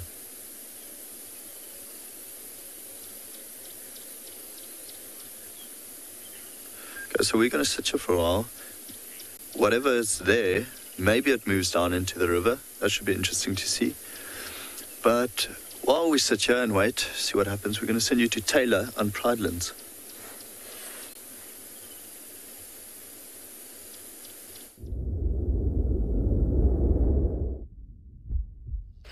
Well, we've been walking around all morning long to finally get to Ndlovu Dam, where of course the elephants are back at it and swimming, which is really, really wonderful to see.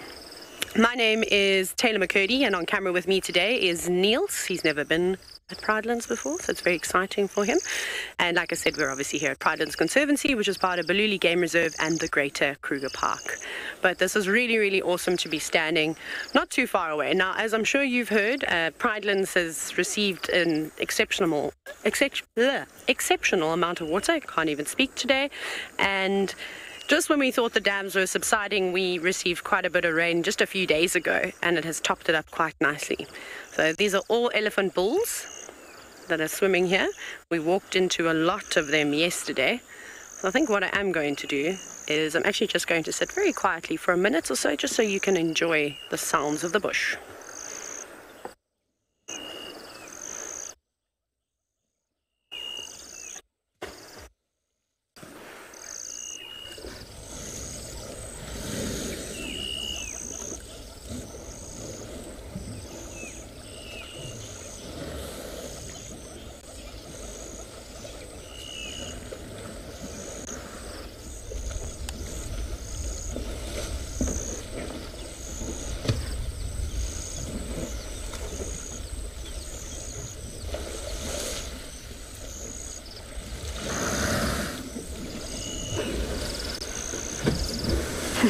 That was a big splash. You can see they really are enjoying themselves. It's one of my favorite things, and I'm sure a lot of you also enjoy watching all of the elephants swim around, all the different birds, and there's even some crickets and other insects making all sorts of noises. Now, I'm sure it looked like I was probably standing in the middle of Ndlovu Dam, but don't worry, Niels and I are safely away from the water's edge. We're just standing up on a little bit of a high point, but it is creating a bit of an optical illusion, because remember, even though we haven't seen any crocodiles here at Ndlovu Dam, it's very important never to get close to the water's edge, as crocodiles are expert ambush hunters, and with all the water around at the moment, they could have moved in from anywhere. And we have seen it in the past on Wild Earth, where we've actually found crocodiles quite far away from water and just out in a drainage line, and so they like to travel sometimes. So we've always got to be very careful about that. Never be too complacent around the water's edge. But isn't this just lovely? Now, it's not very hot today. We've had some sort of very sweltering hot days in the past, but the temperatures seem to drop quite a bit. I think the elephants are enjoying that. But it's been a long time since I've been able to catch them frolicking about in the water.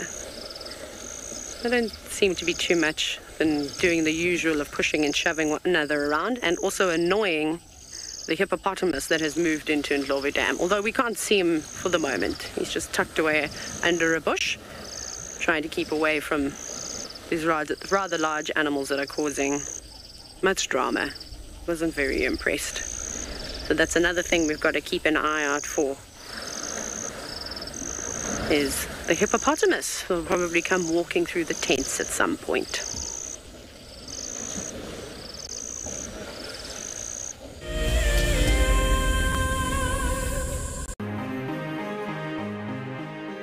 I'm absolutely delighted to have won the February prize draw for 3 nights for 6 people at the Djuma Private Game Reserve. I absolutely love everything Wild Earth has to offer. I find the guides extremely knowledgeable and will go above and beyond to ensure a great safari experience. I will be taking my husband and family from the UK to experience this once-in-a-lifetime opportunity. One of the main reasons I joined the Wild Earth Explorer program was for the fireside chats, and also to win an incredible prize, which I am so fortunate to win and incredibly happy.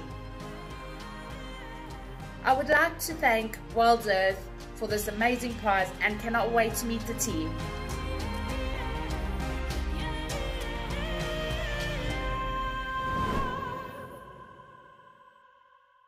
It's a huge privilege to be in these incredible places with these amazing animals.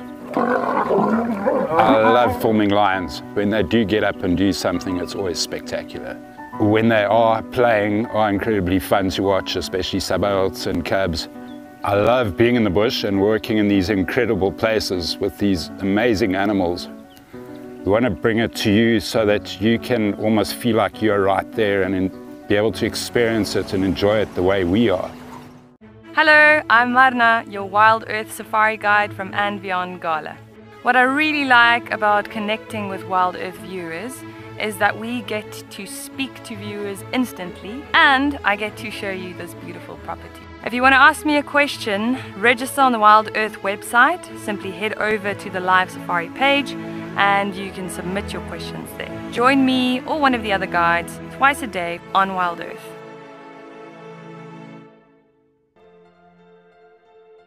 This is a battle of two great carnivores of the African wilderness. Whew. Whoa! You don't want to be under those jaws. Definitely, this round goes to the lion. Look at that. Fantastic. Expect the unexpected here on Wild Earth.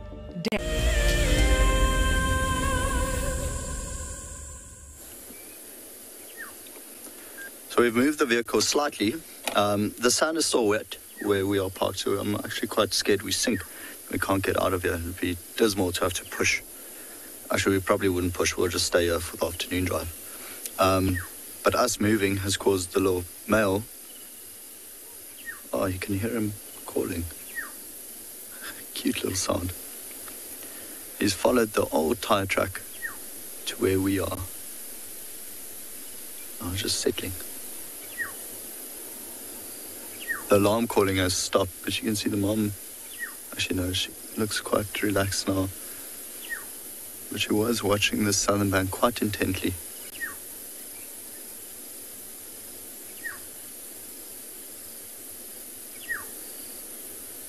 So much energy, these three. Although this will only last for about half an hour and then back to bed. Like any baby, they wake up, they feed, they have a bit of energy because of the milk, and then it runs out. There's a plane flying over, and I don't think they're quite used to the sound, so all of them look quite disconcerted. See, they're watching in the direction of the plane. This young lioness, she is running to the bank. See, that's their approach to safety. That's the safety they know is whenever mom tells them, or there's something that could be potentially dangerous, they'll go into thick vegetation. So well taught. Especially for them, that must be such a loud sound.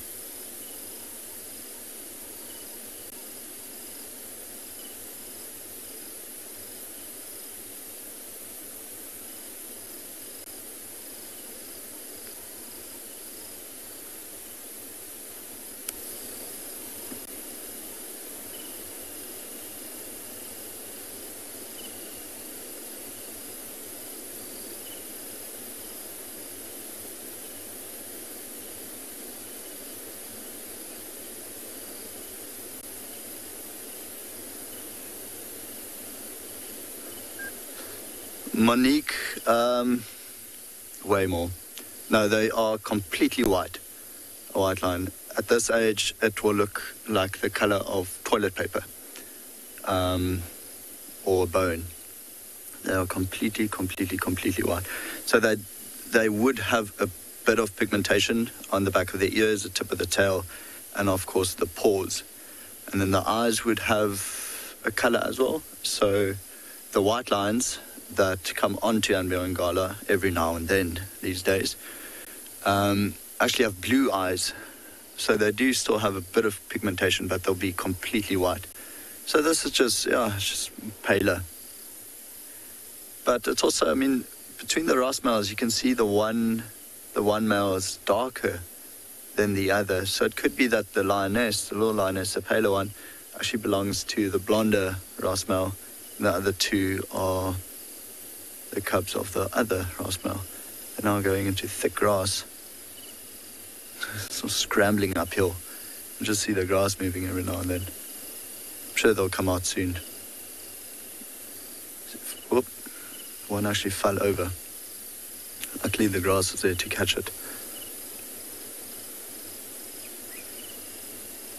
It's at this age where they start exploring a lot, especially when mom moves them to new little places. You know, it's scents that they don't often come across. So they just want to see what's around.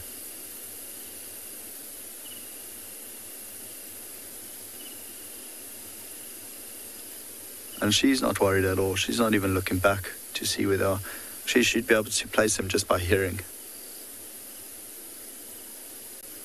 Like I said the other day, the riverbed is perfect for a lioness with younger cubs because she knows exactly what's going on in front of her. She can see 180 degrees, and then if anything had to come down or be behind her, it would make so much noise, she'll pick it up before it's even close to the edge of the river.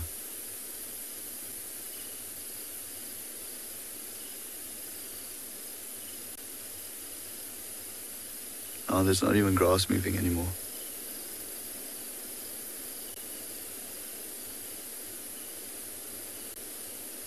Trying to hear if we can hear them playing, but not even that. We are quite far away from them, so luckily for the zoom lens, I'd say we're probably about 40, nearly 50 meters away from the mother.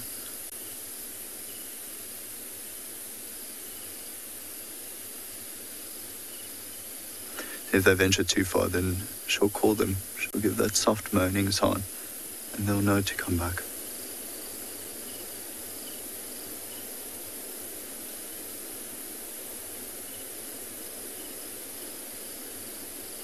We've been so lucky in terms of our lion viewing, having 2 lionesses denning in the river. With the amount of rain we had, no off-roading, if we didn't have lions denning, we probably would not be seeing too much.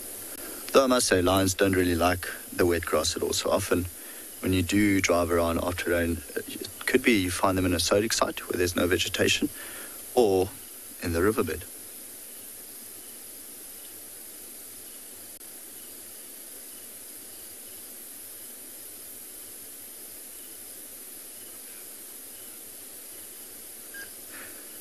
Don't worry, everyone. No need to be nervous about the cubs disappearing.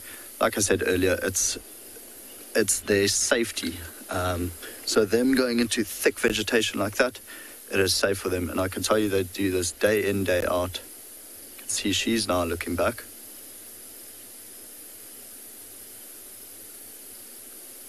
No need to be nervous at all. Just because we can't see them doesn't mean they're not there. Soft call.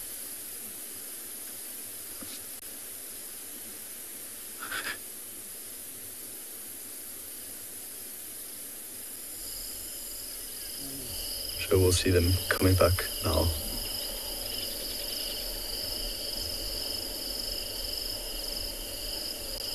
Funny, she's looking up the tree. I don't think they're there, Mom.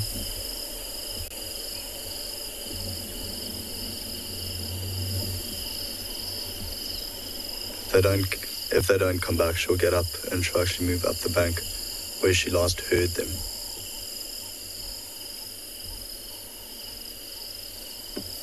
I can hear the grass.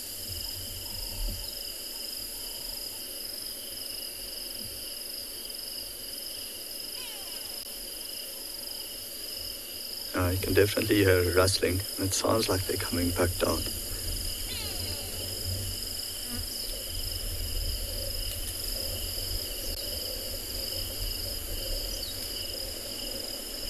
I can hear them playing as well.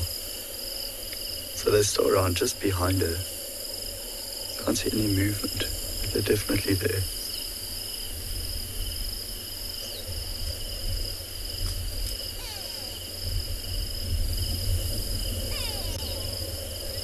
I mean, they're naughty in the sense that they have a lot of energy and they'll go bite Mom's tail and try bite her.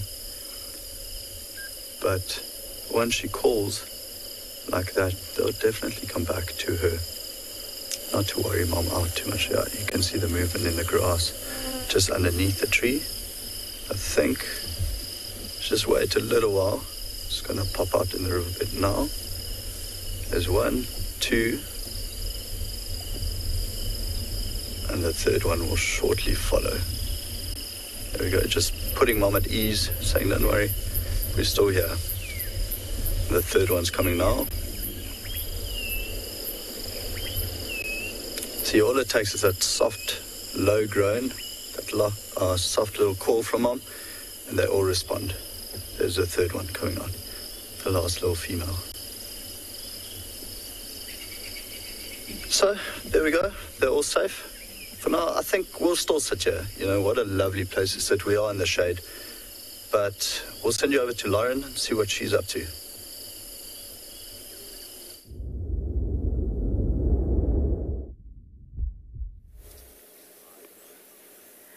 Sometimes it's nice to just stop, admire the view, the blue skies, the long grass. Oh wait, do you see something, Darby? I do. You do? So do I. It looks like rosettes. Oh my goodness, it is rosettes. What could this be? What animal could this be, everyone? I'm gonna guess leopard. Ravi? Could be. I'm only teasing everyone. This is something I haven't seen in a while. And this is why. So Davi gave you a beautiful, stunning wide shot there. This is what we're dealing with. I saw some interesting questions. Why are the guides not finding leopards? Well, this is why. Now, this is Cara, everyone. We're up on Buffelshoek at the very eastern end of Hunter's Road, which, for those of you who are not too familiar with the property, it's very close to Buffelshoek Cut Line.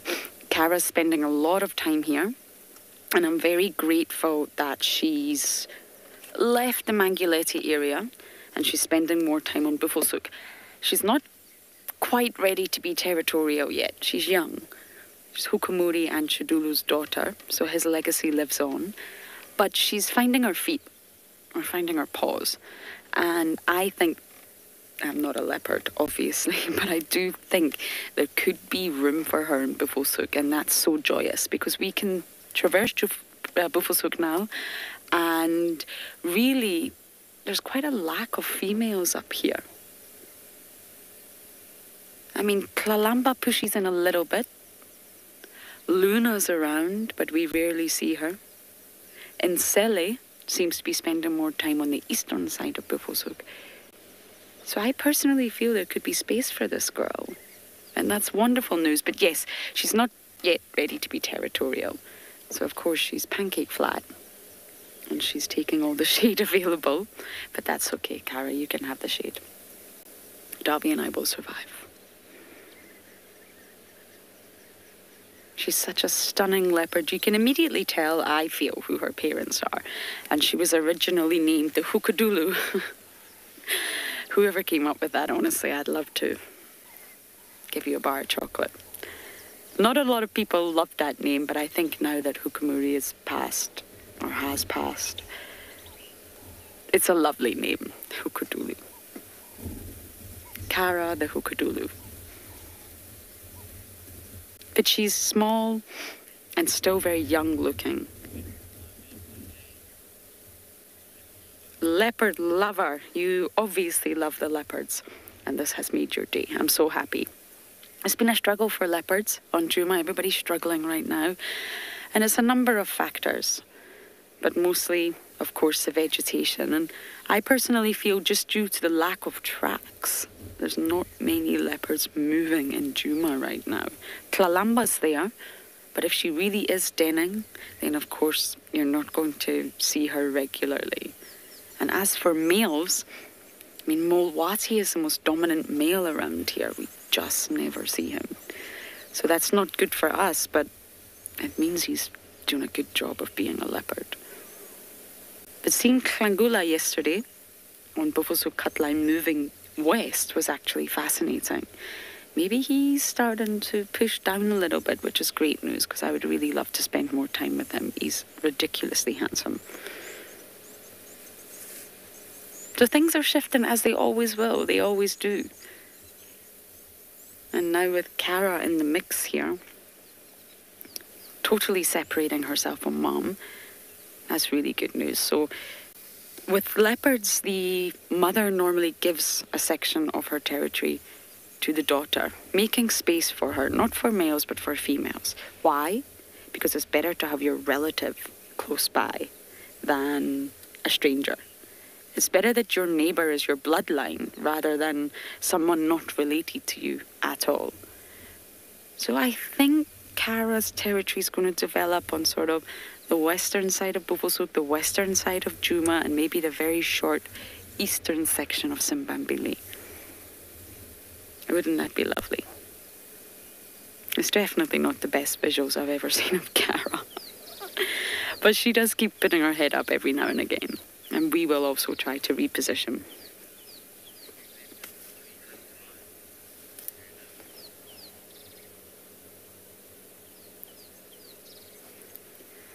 Luna. We have a leopard.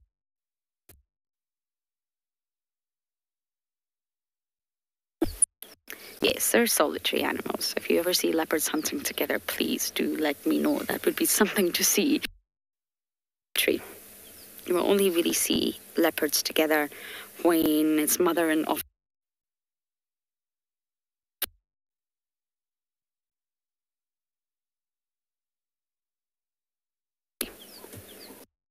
Even your complete interact sense sort of.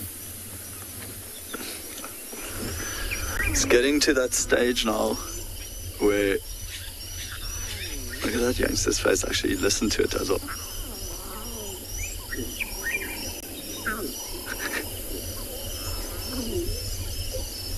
You see they're inching forward, trying to get her to let them drink. So she'll probably get up soon because there's a low growl coming from her.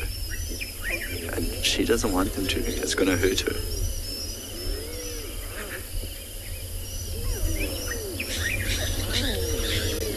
I hope you guys can hear that. That is the cutest sound in the world. Begging mom to flip over.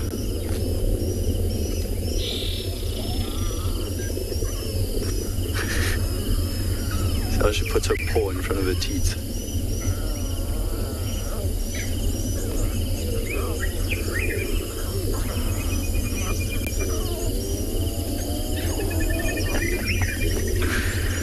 Go. No more for you guys. She's not going to walk far. She'll lie down again and they'll do exactly the same thing.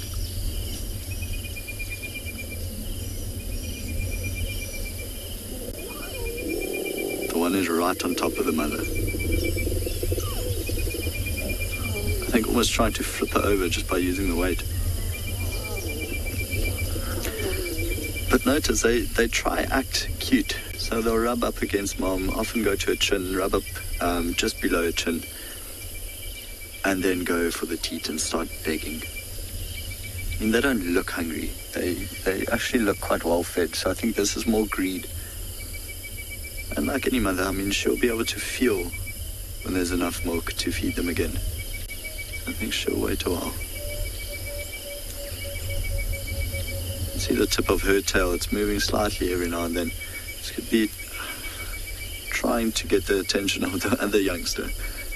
She looks like she's looking straight at mom's tail. Although there are so many other sounds now in the river with all the birds calling. They're just curiously looking at anything that moves.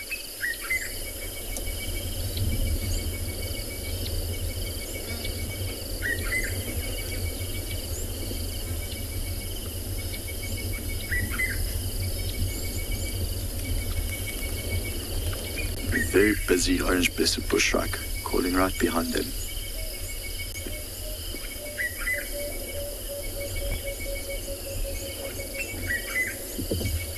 This mother looks super relaxed. Very, very, very content. Compared to the other night when her belly was so full and she didn't know where to lie down.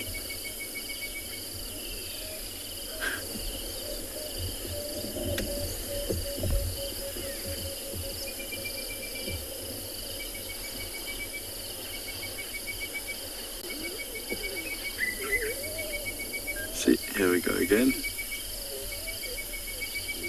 Always one that begs more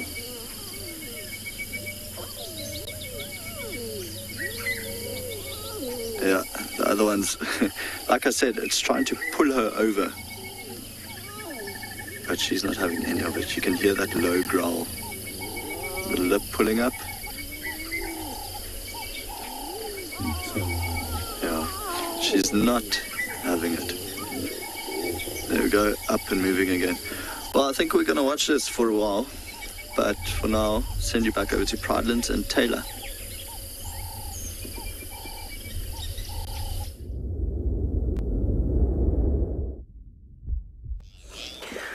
So we've got a different view on Ndlovu Dam. We were actually standing up on the dam wall, which is an awesome spot because the banks are very, very steep. A number of times you've actually seen the elephants climb up the steep banks to try and slide down them. Now, if you look just below us here, you can see it's virtually impossible for anything to be able to climb back up here. And with all the water that we've had, a lot of the soil has now washed away and created, unfortunately, further erosion. Now you can see the elephants have all got their trunks up, so they can definitely smell us because the wind is circling at the moment, and I'm sure they can hear my voice, but I'm not particularly worried here. We have got plenty of routes that we can walk away. We can go back down off the dam wall and into the drainage line, or we can actually just walk all the way across and get to safety. But this is a really, really nice spot.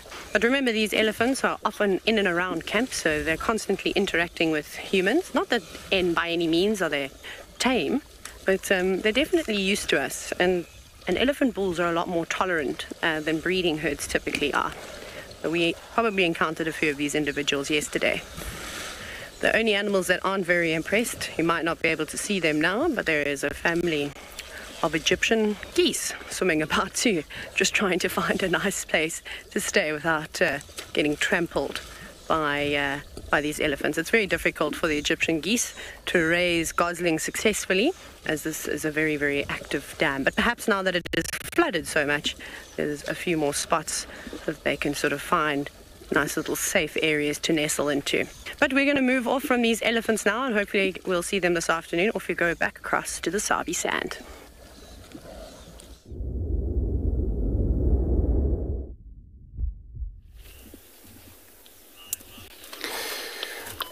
So we also have a small herd of elephants on the road.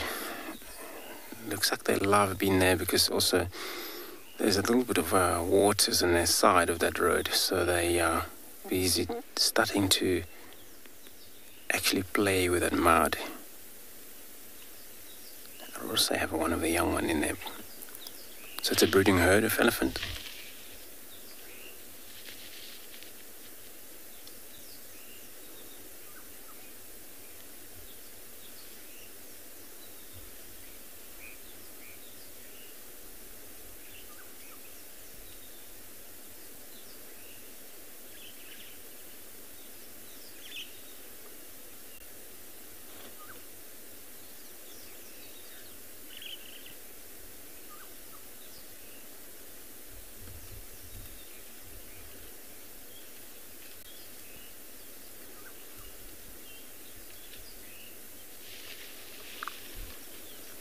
It's probably the mother on the road.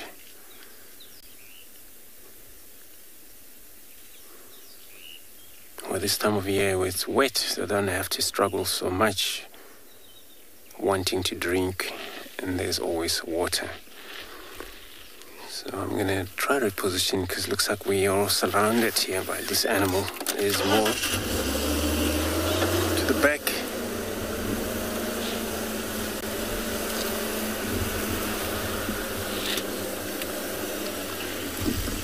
So yeah, we've got more of them here. There's all so one of a young male within this group.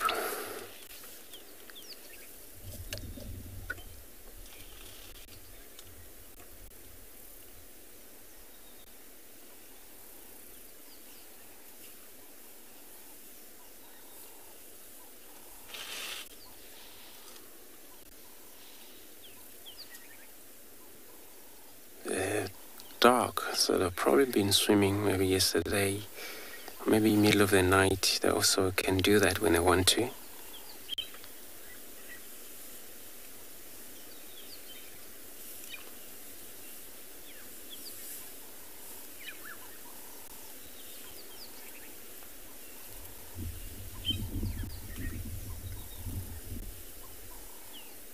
It's all about cooling off.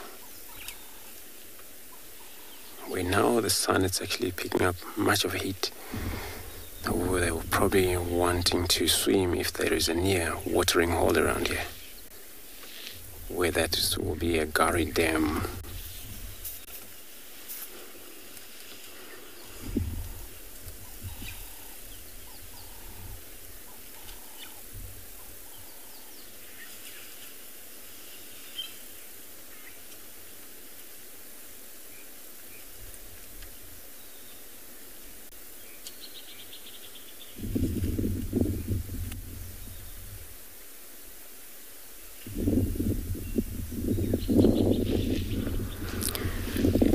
Feeding on one of the bush.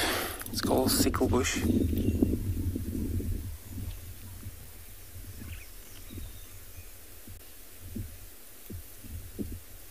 One of the greater wood for a furniture as well. A sickle bush. Not everywhere you find these trees.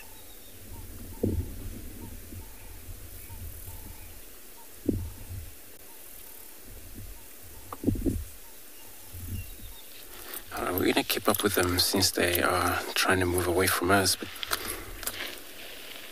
we got a gap to follow them still, see how they're leading us.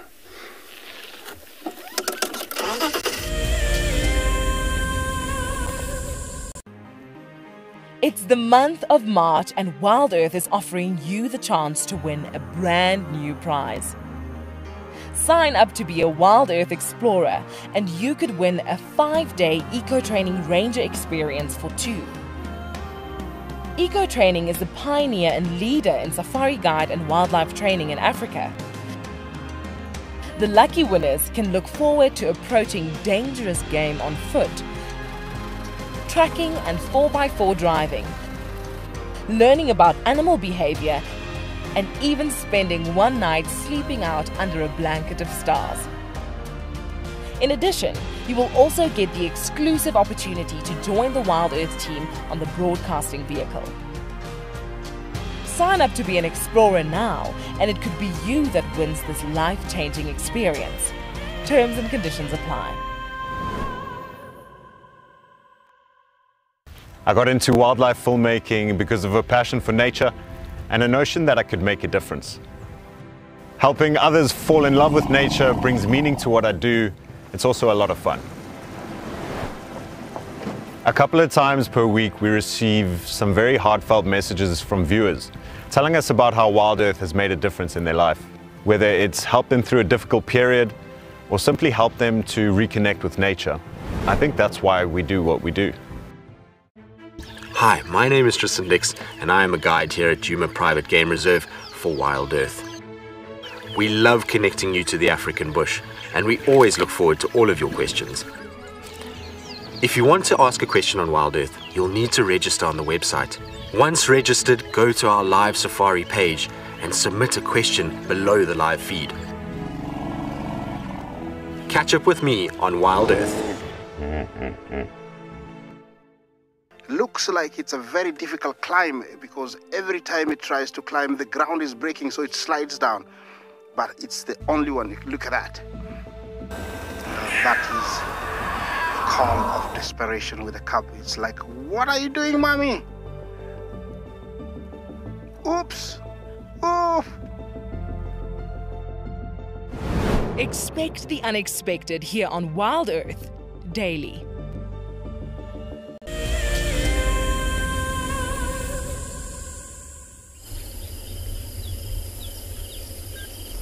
Now just complete relaxation.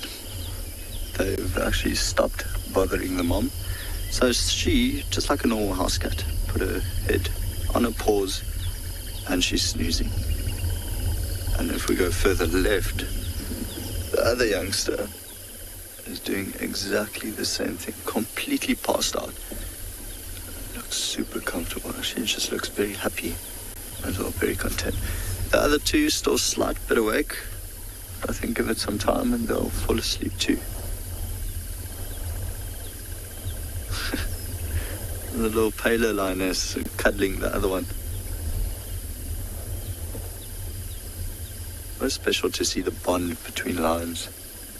I think if you spend this much time together when you're young, of course, these are going to be your best friends. There has to be trust in a pride as well.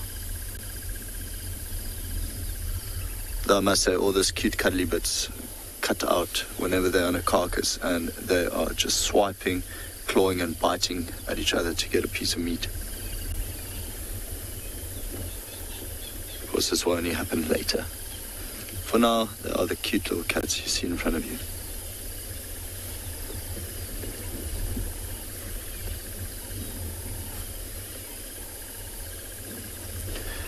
What an adorable little family.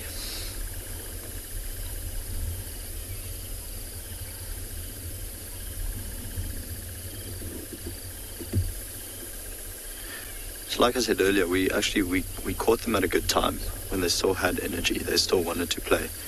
Now, because mamas refuse their milk, I think just to pass the time till it's time to drink, they'll sleep. When you're bored, when you're waiting for something to happen, might as well catch a snooze, why not? Replenish the energy.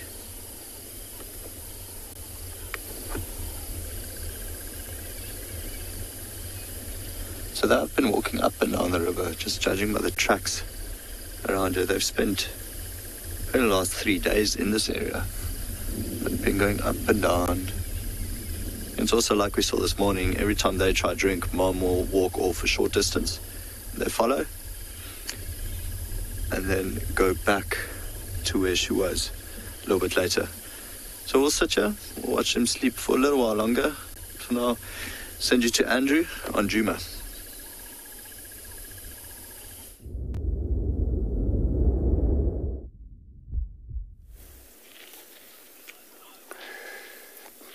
So we still have our elephants, but looks like now we got all 3 young bulls, which when we started we saw all of the females with their babies.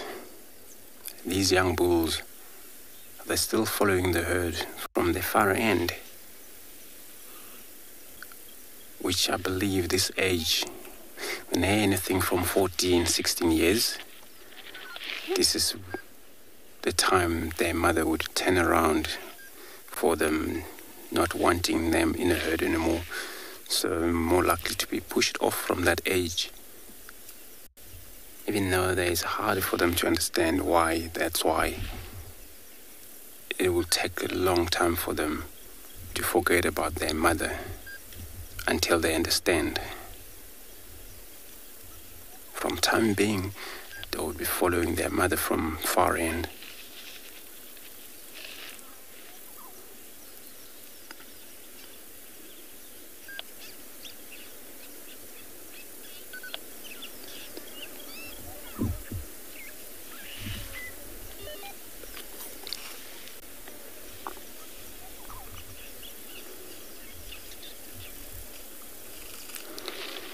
So bull elephant males, they don't always has to be with the females.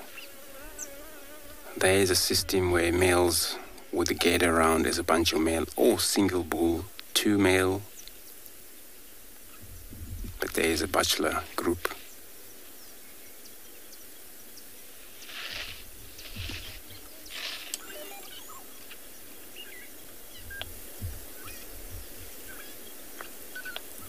And then from time to time, the male that are all common masked, those are the one who would always participate on going into females, move out if there's no female that she's ready to mate.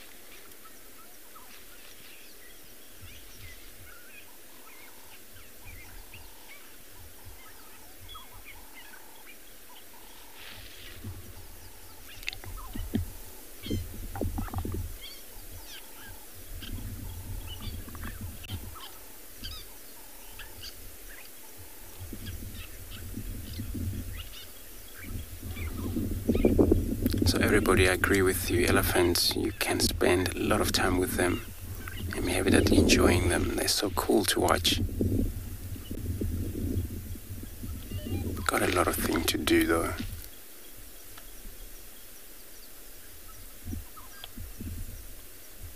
I even compared them with the dwarf mongoose and all those monkeys, baboon. Even they're far too big. But they at least do something always.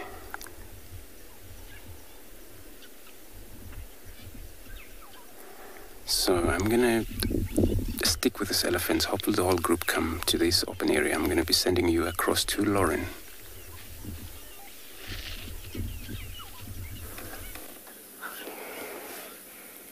Our clever girl is a clever cookie. Hopefully she's going to sit at the very top of this termite mound and relax for all of us. Now, I wouldn't describe Cara as skittish, but she's not completely relaxed. She's a young female after all. She'll get stronger, but I think, you know, just not overloading Cara. We've stayed a little bit further away is the best way to approach her. Of course, she's not with Mom anymore. She's on her own, and although we've had many encounters together with her and Mom, she really is pushed away now. So it's up to herself to navigate around here. Oh, Cara, you were posing so perfectly on this mound.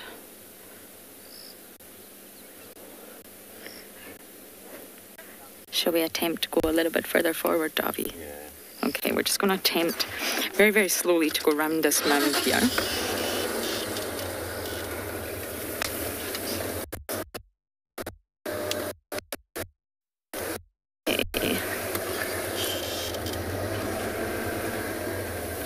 Okay, I really hope once we round this corner we're going to get a better visual of her, but for now, over to Andrew.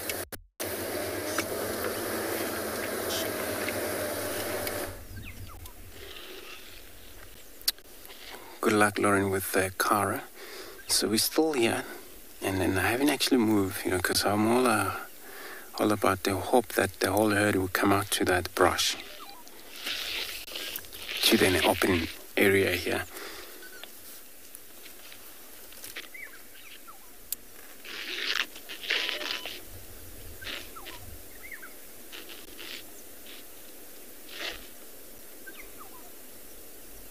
They're very quiet, though.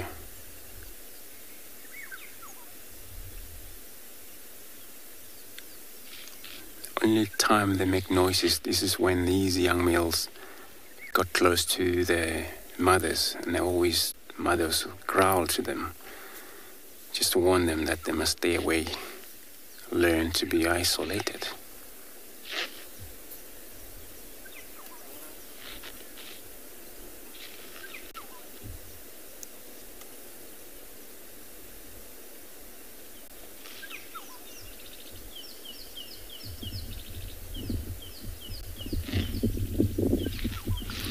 So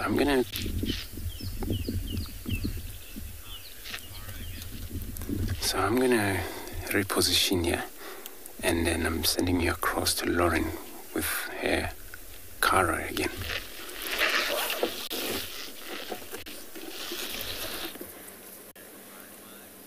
I'm very much hoping that since she decided against this delicious termite mound, she's going to go up this delightful marula tree. It is really so wonderful to spend time with Cara. Cara's litter mate was lost and killed by a female leopardess called Moya. And again, this just shows you that all sort of predators, even intraspecifically, will kill one another's offspring.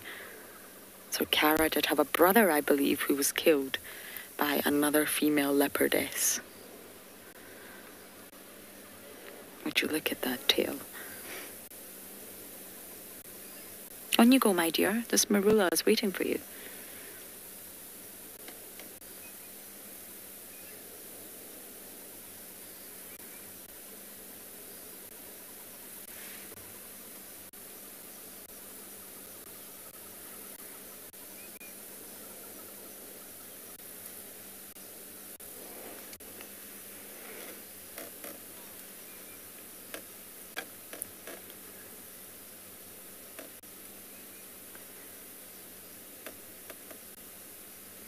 If that is not Hukumuri's double, I don't know what is.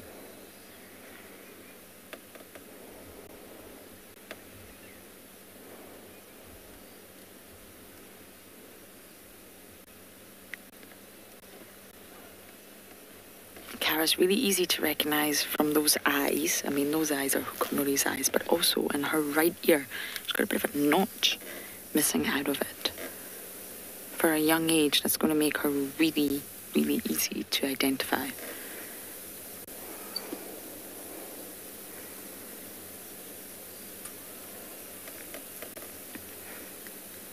Now, for female leopards to become territorial, it's a process. It's going to take her time.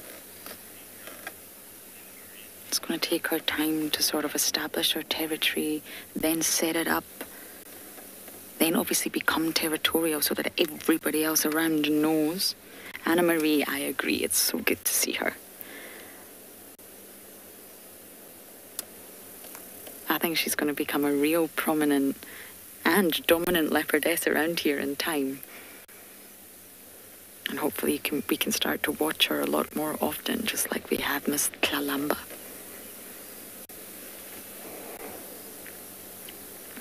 In primiparity amongst females, let's take Kalamba for example, really is influenced by not just physiological factors, not just your physical condition and your estrous cycle, but also social factors. And the social factors are really important in determining where she will establish her territory at the end of the day, and they can mate around, she's there, oh, she got her, around 3 years old, but generally speaking, around 3, which Kara is not 3, she's much younger than that, they're still establishing themselves. They're still establishing territories. They're still sort of going through physiological changes. So it's normally around the age of 4 that you'll find a female leopard has her first litter. She's on the move, which is not ideal for us, but we shall try and keep up with her. She didn't go up the termite mound or the marula tree, but we're going to try our very best to keep up with her, and you guys are going to go across to Andrew and his elephants.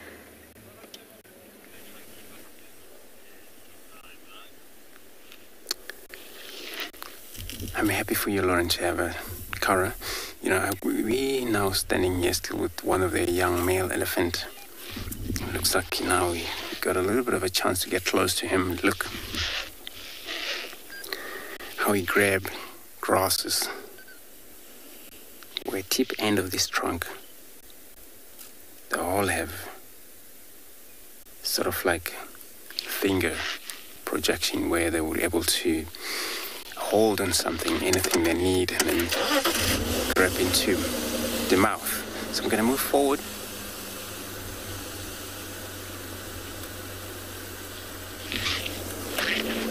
There we are. Well, he's in a shade, though, which is very good. We'll probably spend time there.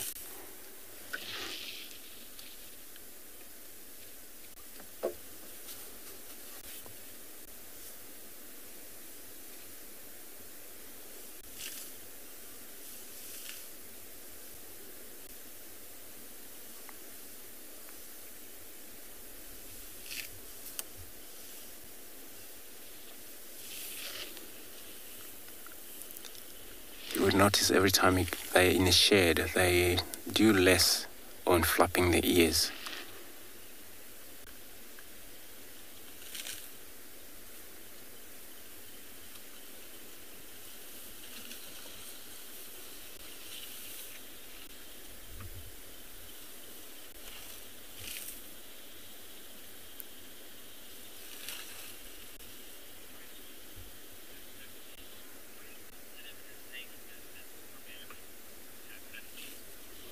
So 50, you're asking what is the safe distance from the elephant, considered safe from this elephant. So the first thing is all about animal behavior.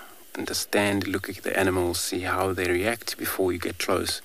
So you can, with the elephant, which means you can get 15 meters, that is very close. Like where we are, probably 18 meters or so, 20 meters distances. That's roughly average. Some can get up close, 4 meter. Some elephants can graze close to the feed towards the car and all we do is just let them do that. And then we have seen that they feed always close to the car, which can always touch them by your hand. But it's all about what they're doing. They're not freaking out because you're there. But it's always, that is a little tricky one, because then if you don't understand them, it means you need to stay away 100 yards if you don't trust them. Looks like he's just hiding behind the bush. He's listening to most of the others because they seems to disappear into the bush.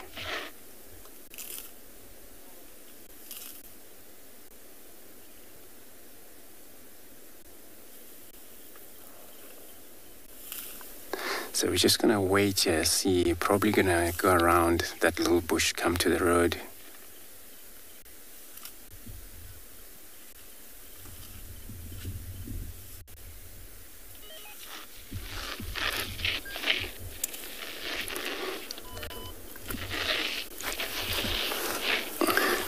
Many of these elephants, they grow around vehicles. And then, of course, they get used to the noises of the vehicles.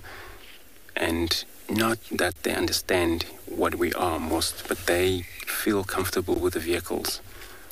Only things that you do, you don't have to get out once you're close to them or make a funny noises. You're all just going to be quiet, and then you'll enjoy ever greater sighting. It comes to the road.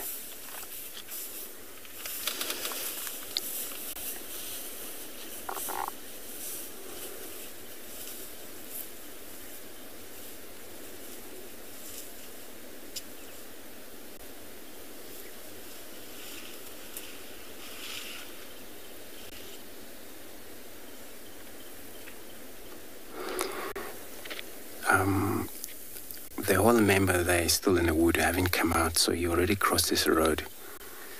And then we're gonna see if they will probably come out on the front of us, or they've already done that. There's a small of an open area where he's going. Could be not the whole herd will join him, maybe the other brothers, members will join him there.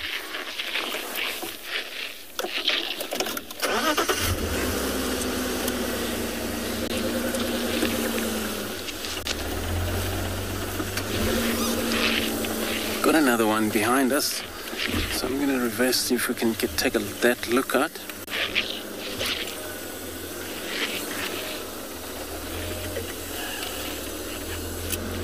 So Reg, you're asking how can you tell the age of an elephant?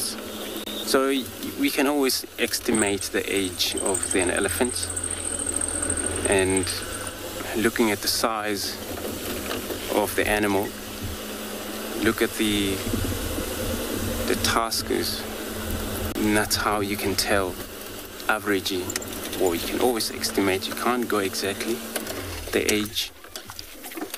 But now we talk about this bull right here, as you can see.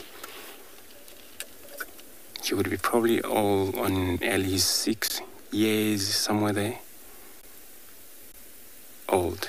So it looks like he's a lot younger compared to the one there. So I'll put him roughly either 5 or 6 years.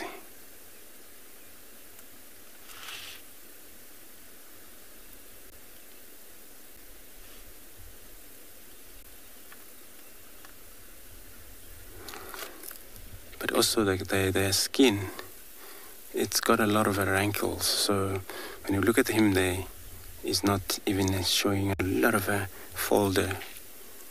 So he's still quite young. But as a young bull, when he got old, age of 35, then you started to see a lot of folders on his skin.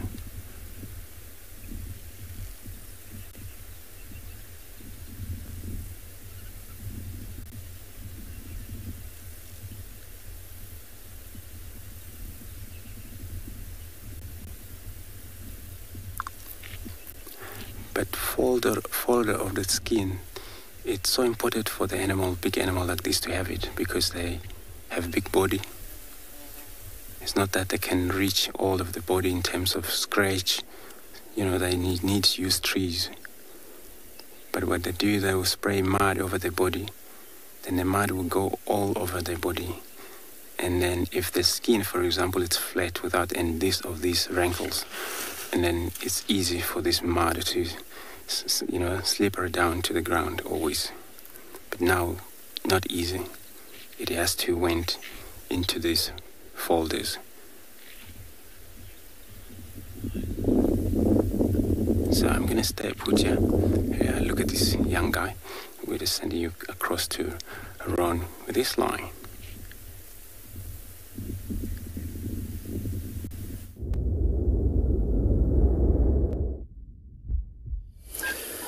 So it's interesting, they won the fight and they convinced the mom to let them drink. The one on top is the male, and he's actually pretty much suffocating the darker little female is lying right on top of her, and every now and then you'll see his ears pull back and he gets quite aggressive. I think it's her trying to move and get to a more comfortable position. But what's more interesting is watching the little pale lioness. She's not as aggressive or even as adventurous as the other two. She got bullied out of her spot where she was drinking. She decided, okay, it's fine, I'll walk past mom, rubbed her chin, and then just went and lay down. Don't worry, she's not going to die because she's not drinking milk. She had a bit of milk, and she'll always have a bit of milk, so she'll be perfectly fine. But it's just the other two are way more aggressive than she is. Even when they go explore, when they walk around, it's either going to be the male or the darker female that walks first, and this one will try to follow. Here we go. Let's see if she gets lucky. You might see mom lift her leg to make more space, to open up more teats for them.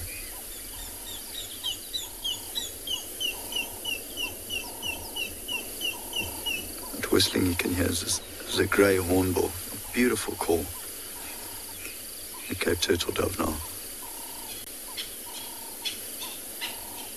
Doesn't even look like she went in for a teat. There's no space.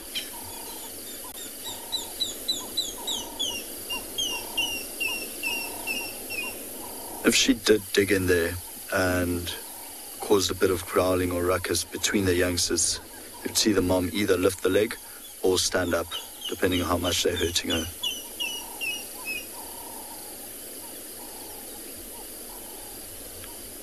There's a whole pile of cubs.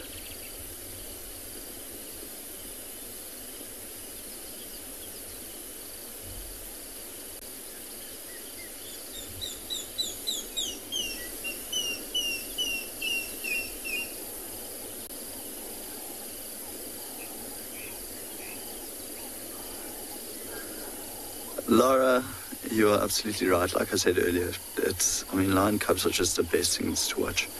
They are super cute. It doesn't matter what they do. They could just be sleeping, could be jumping all over mom, they could be fighting with one another. They are just hilarious and very cute to watch. Like little bouncy fluff balls.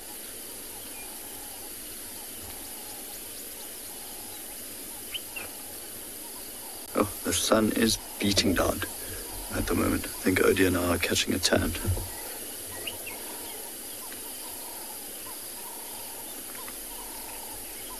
So eventually they'll have to move as well. I think probably in the next half an hour or so, the sun will be high, so there'll be no more shade coming off this fig tree.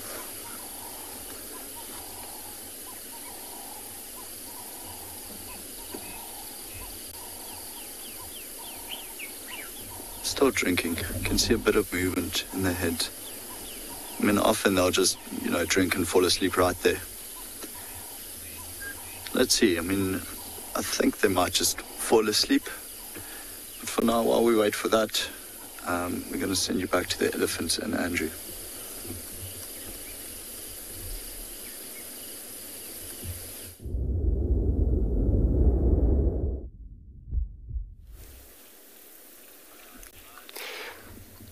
So we still have this single young bull still, where the rest have moved away from here. But good things about that, they use communication, sound, and they will able to find one another again.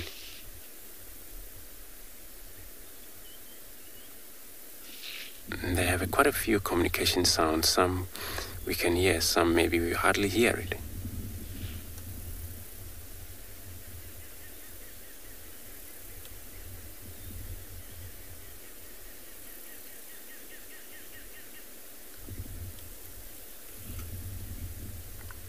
And this time he's out in this open area. So you would be needing a lot of herbs around here. And that's why they come to the open area. When we look at him, he's not actually too much in grasses. He's in specifically herbs that he pulled out from the ground.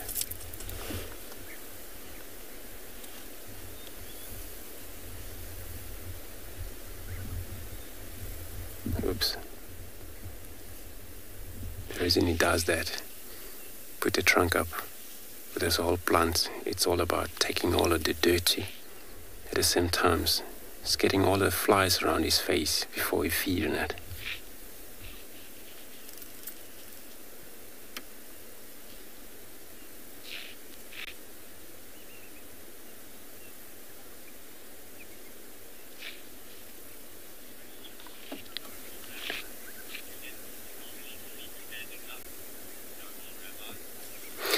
Noble Rabbi, so you're asking if the elephants only did stand or sleep standing up.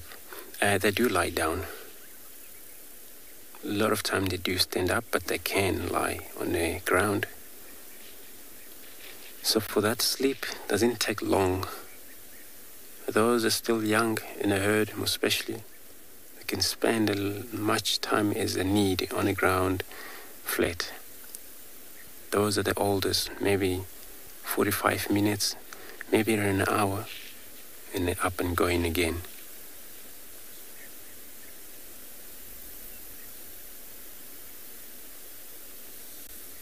So it's the same when they take that nap standing up. And they're very difficult for you to know because he freeze or she freeze, that animal freeze. And then all you see is that the legs, because they have to switch legs, 3 of them stand, 1 up, and all the time you would probably change those legs. And that's how you would spend time sleeping standing up.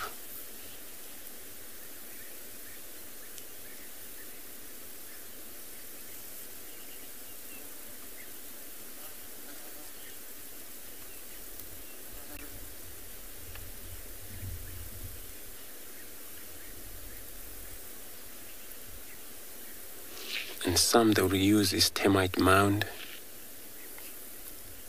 we see around here as so helpful to these big animals. They lean against them as they go down on their knee, take that sleep, and it's easy for them to stand up again or not to hurt their lungs.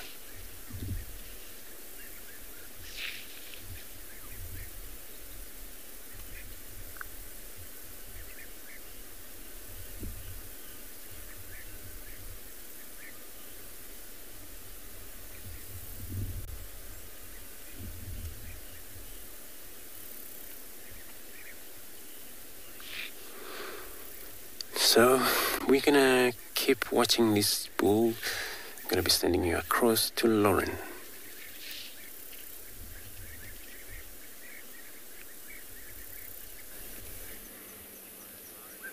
We left Cara. She was a bit of a busy bee heading into a tricky block.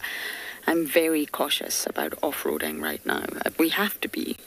It's not wise. It's really not wise. And of course, Cara's a little bit nervy. We came across some elephants on Gallagher Shortcut. It was so lovely to see a leopard, and I can assure you it's nothing to do with the guides or not choosing to see leopards. It's really difficult right now. And with Miss Kalamba being occupied, we believe it was reported she had suckle marks, but again, pinch of salt, pinch of salt. People don't mean it. It's just very hard when you see a mobile animal from a distance, and that's why quarantine was called in as 3 different males yesterday. It was originally called in as a relaxed Milwati, and I thought, that's wrong. That's not Mowati. But yes, it does seem like Kalamba could be otherwise occupied. And for those of you who missed it, I'm not sure if it... Well, you should go and check it out. Davi and I managed to spend time with Fang and her herd the other day.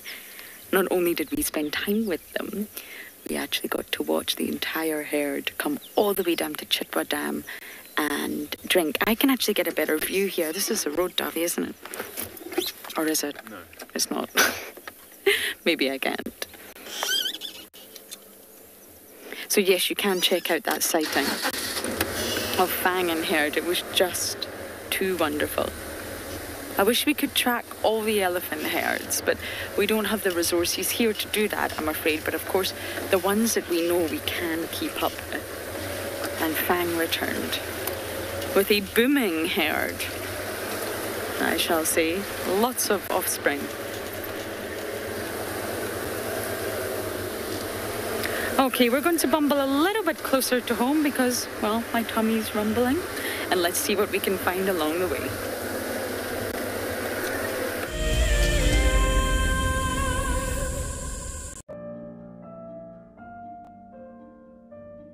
With a slew of potential dangers lurking, it's essential to be aware of your surroundings whilst walking in the wilderness. 20 yards away from one of the most endangered species. This is a big bull. What a moment, what a close encounter with an Ellie bull. He's just over here now. He's moved completely away. Being on a bushwalk and seeing a leopard, I mean, it's ridiculous to be this close to a leopard on foot and for him not to run is absolutely insane. How crazy was that? Through the gap there is just the back of the head of a male lion. He is absolutely unaware that we are here right now. I'll tell you, seeing lions on foot, it definitely brings out the caveman in you, this little scared human being. Well, one track here in front of me, and then one track went right there. I want to follow the track with the cubs. Sorry, I'm gone behind the car. That's very rude of me. I want to follow the track with the cub. Oh, my word. Oh, my word. Okay, so everybody, we've just bumped into Pride of Lion.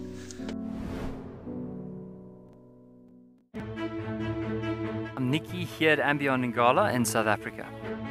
I love getting questions from viewers about all the small things within the environment and how it all is integrated with one another. If you want to ask me any questions, please simply register with the Wild Earth website, head across to the Live Safari page and then post your questions there. I'm looking forward to chatting to you on my next Wild Earth drive. Okay, there's another big male coming in from our left here. Another big male, look at this. This is the one. Now you're going to see sparks fly, guys.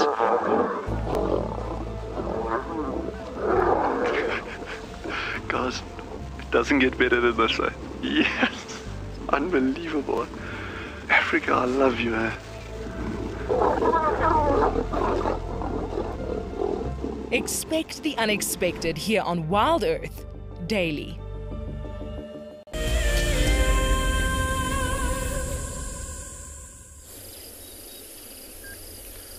Good timing. So the milk bar has now closed. Mom has decided enough drinking. Of course, their teeth are very sharp, so it does hurt her, especially when they start fighting, because there's not enough milk coming out anymore. They've depleted it, and they'll start fighting or biting harder or pushing the stomach, and yeah, it annoys her. So the one on the bank, you can see the belly drooping, so it's definitely had enough milk. Looks rather full. But I think probably in the next 5 minutes or so, all of these will be asleep.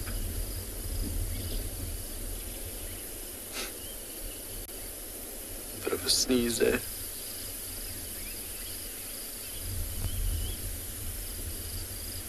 It's nice now. There's a breeze picking up, coming from the eastern side. This is going to keep them cool for the day as well. Just funnels through the riverbed. So the river is not flowing anymore. Now we've just got puddles left. It's amazing how quickly it dries up. I must say the water table is very, very high. Even us driving through the sand, it still makes puddles. You can actually hear it in the tires.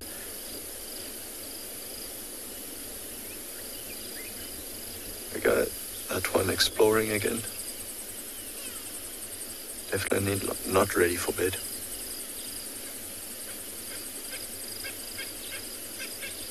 I don't know what she's hearing, but she's seeing the pigeon. Sorry, the dove on the side. It's like a Cape turtle dove that she's watching.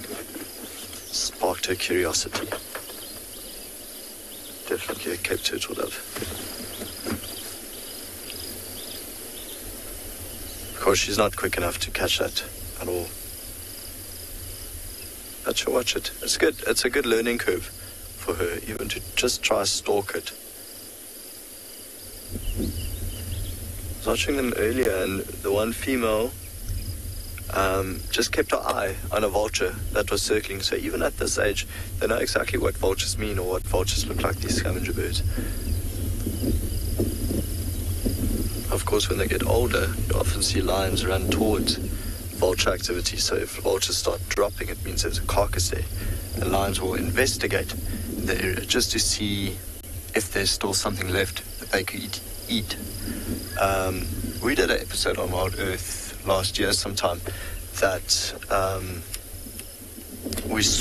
we were actually driving in the riverbed, saw vultures come down, drove in, we saw the vultures eating, and the next moment one of the Birmingham lionesses just rushed in and all the vultures just went boop. So that youngster is now adventuring up that path again. Be interesting to see whether they sleep in the river with mom during the day or they'll go to thicker vegetation again and go sleep somewhere on the bank. The other one looks like it's on its back. They'll be able to hear the rustling in the grass, and so of course that will spark their curiosity. Odette, you are right. They do become mischievous once they had a bit of milk. It gives them energy again, and then they become naughty. Although a very cute kind of naughty. You cannot even see that little line in the grass. All you see is just grass moving. You know exactly where they are, but you can't see the lioness at all. Very, very, very cute. You can see the other cubs. It's tough to see, but they're right next to mom. So every now and then you just see a tip of the ear. But they're watching intently what the lioness... Oh, there we go. Head up. I think they get jealous. If it seems like one's having a better time, then they also want to go there. Exactly like any sibling. See your sister or your brother doing something cool, you also want to try it. Even though you won't have as much fun doing it, maybe, or you might have a better time. But now it seems like they're going to bed. Their bellies are full enough to just fall asleep right now, like the mom did on the other night. This one is out of the grass again, moving towards the mom. And this is exactly where they'll spend the rest of the day. So we'll see you again in the afternoon.